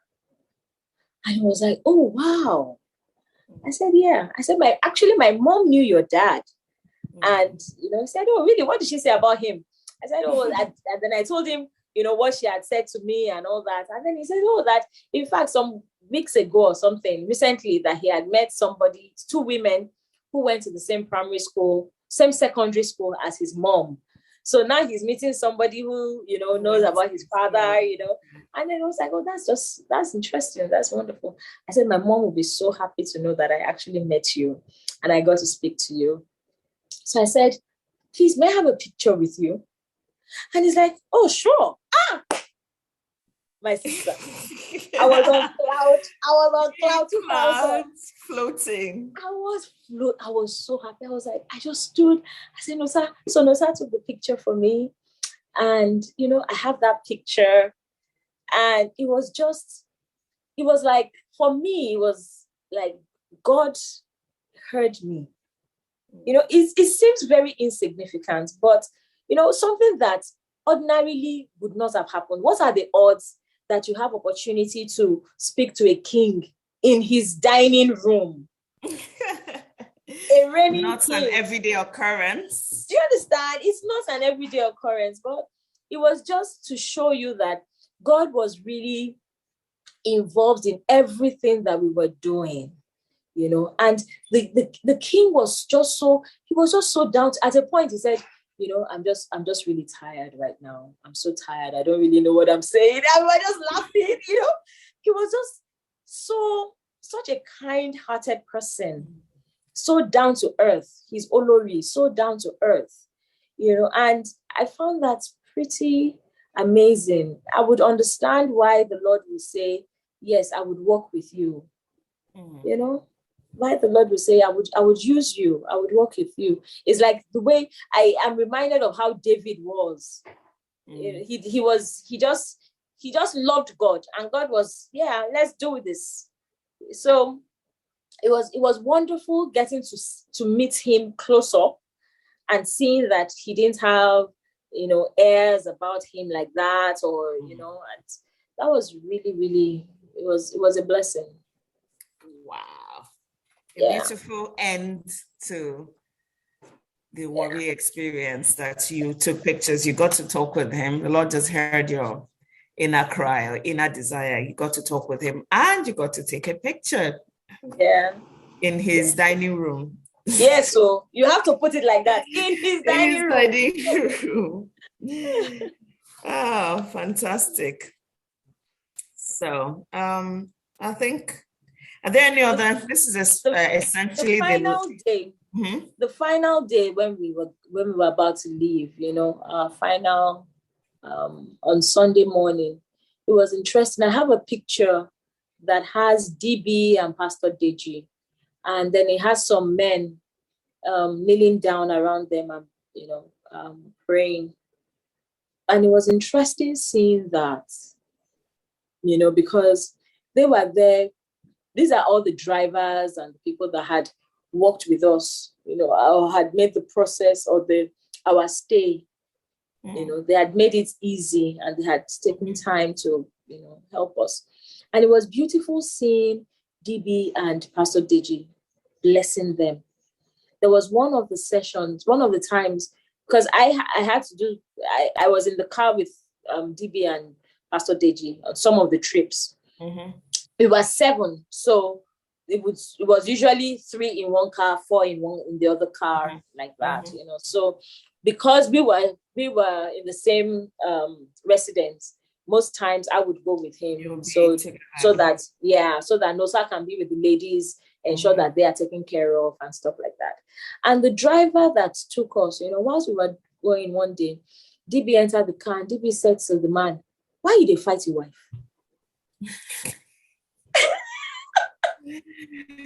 At first, the man looked, say, just lose. DB said, "Seriously, why you dey fight your wife?" The man said, and the man just opened up to DB. And DB told him word of knowledge, gave him what he should do and all that. And the man was like, "Okay, thank you, sir. Thank you, sir." So it showed that God was not just using people, he had he also blesses you. You allow yourself to be used, but he will bless you. Like he used Peter's boat and then blessed Peter, so this man apparently, had issues with his wife, was having marital issues. And God, DB just gave him the word that would give him clarity and all. And the last day, when we were going, he was taking us to the airport. DB told him, "Don't forget, basically, I talk. Next time I come and I see you, you are going to be a great man in this land." And the man was just so grateful for that. He was so grateful for that. And I mean, seeing that is a blessing for me, because it's important not just to be a user. Yeah. It's important, not just, and God is not a user. Many times we have some ministers, that they minister, they come or they do the administration and all, and that's it. The people that have served and have poured water on their hands and have helped them and supported them, there is no blessing, special blessing, because people went out. These drivers drove us late into the night. I'm telling you that we are getting to our hotel room past 12 every night. They are the ones that will drive us now. They drive us there before they get to their own accommodation. Exactly. And they're there and early then in the morning. Again, the next day to drive us around and all that. So they really served. And to see that the Lord used DB and Pastor Deji to bless them, that was so beautiful to watch. Then another thing I would like to add, the friendship between DB and Pastor Deji. No, those guys are friends. Oh my goodness. That thing is amazing. It's brother, even two brothers said. In fact, who talked about it? I think either UD, Pastor UD, or Pastor Ernest Paul. I think one of the two of them had to mention is that this both of you, because Pastor Deji is preaching and maybe his button is not properly done up, and he moves near DB. DB has stood up and buttoned it for him. It was amazing to watch. DB has buttoned it for him. He's done it properly, and Pastor Deji is there preaching, and he has buttoned it. Oh my goodness! And the comradeship, was beautiful to watch. When we're out, where's my friend? I can't go without my friend. They've held their hands, and I have pictures of them holding hands, walking. I have pictures. It was very, very, very, very good to watch, because I sat with them at the crusade. We sat on the same row.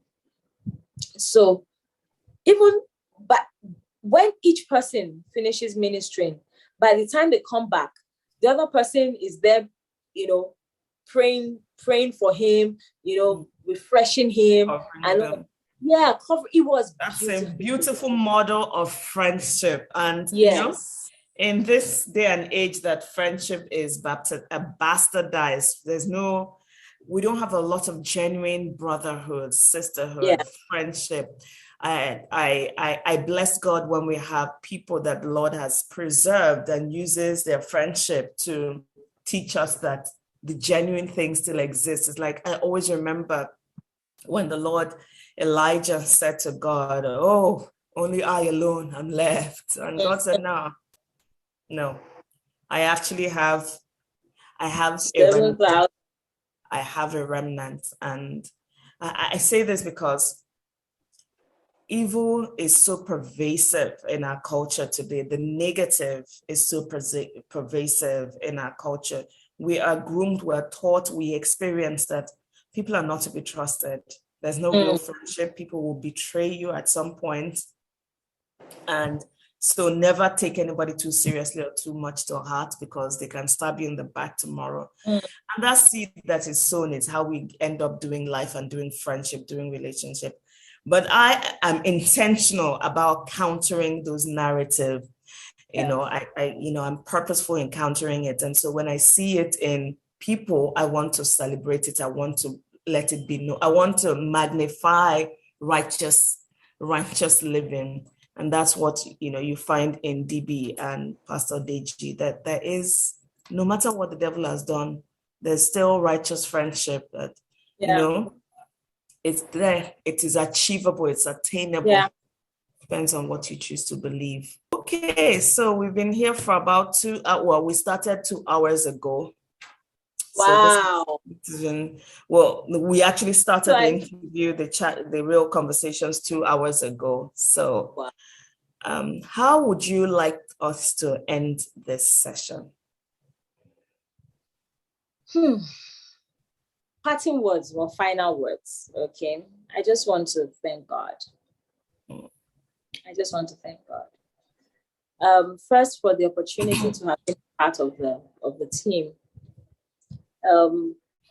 We had to, I don't think we fully, maybe DB and Pastor Deji would have understood the gravity of, what we were going in for or in to do. But I don't think the rest of us really understood it. I don't think, because I mean, I didn't. I didn't. But getting in there, and maybe if I did, I may have not gone. Because I mean, some of these things you wonder, are you strong enough for some of these battles and things like that? Yeah, we know that all power belongs to God, but you know what I'm talking about. So sometimes our faith doesn't fully connect. It's connecting. So I may not, I don't know, I may not have really, but I'm grateful that I did. And I'm grateful that God kept us, because by the second, when we went to, and we retrieved that Bible, we got back, we had to take communion. We had to take communion, and we had to take communion to protect not just ourselves, but to enter into, the union with Christ, with our entire families. Because what was coming was that the enemy, we had wreaked so much havoc in those 3 days. It was, when they say something is colossal damage. Yes. We had done some colossal damage in those 3 days. And there's nobody that will come and do something for, you would wreak such havoc that they wouldn't want to retaliate. So us having to, take that communion that night, and we prayed, and the Lord granted unto us greater grace. And it was almost like we were being commissioned, and that there was more work that's going to happen, going forward, that there are more things that the Lord would require of us to do going forward and all that. So it was like each of us saying, yes, Lord. Okay, I've seen this now. Yes, Lord, next time you call on me, I would be willing to go, without, now I know, so if you call on me again, Lord, I'm ready to go. Yeah. So it was beautiful. It was beautiful. That's something that the Lord did in each person's heart. And like I said earlier, bringing us together, we didn't know ourselves like that before. Maybe DB knew, everybody knew DB, and DB probably had a relationship with each person. But amongst ourselves, we developed a better relationship, which is why, the minute we had that WhatsApp group, everybody's like, yeah, we knew this was coming. Yeah, so I'm just grateful to God, and I'm grateful to God for what it is that he's doing, for what it is that he's doing in our nation, Nigeria, as a result of this, what has happened. I don't think that we know the full impact yet of what the Lord did in those 4 days that we were in Warri. I don't think we have that. But I know that in time to come, when what happened that period, when it begins, the effect of it, when it begins to manifest, we are just going to be like, oh my goodness, Father, aren't you so amazing? And I'm grateful that the way I was able to stand and say, oh, my grandma in 1953, my grandma was in that delegation. My grandchildren will say in 2022, my grandma was there, when this group went and they went to pray, and my grandma was there. And what a blessing. What a blessing. So I wanted to find out, have you been to crusades before, or village mission trips, or any kind of mission trips? So not like this. I was in every time they went for village evangelism, for some reason, I just wasn't able to go. So I hadn't gone. Rural Rugged, I wasn't fully involved in NCCF. I wasn't fully involved in NCCF. So I didn't do Rural Rugged, So I haven't fully been a part of like this kind of magnitude of crusade. I haven't been. So it was quite interesting. But you attended was it a crusade that happened in Port Harcourt last year? So last year's one, I did attend. I watched it online. Oh, okay. So I wasn't in Port Harcourt. I didn't attend Port Harcourt. I just watched it online. So it was like a meeting, and it wasn't even I don't know what else they did, because like so this crusade, for instance, if you are not physically there, you would have just watched the meetings in the evenings. Yeah, and you wouldn't know what else happened. Yeah. So, which was what happened in Port Harcourt. So I don't know if, they went to pray in other places. We don't know of what happened there, but we watched the sessions. So there were evening sessions, and I was a part of those evening sessions. Okay. I just wanted to see if there's any frame of reference or something to say, okay, this is my experience before, and this is how. Remarkably different for those people, someone like Ebube who's been on mission trips before, and she said, no, this is not it. This was remarkably different in every way.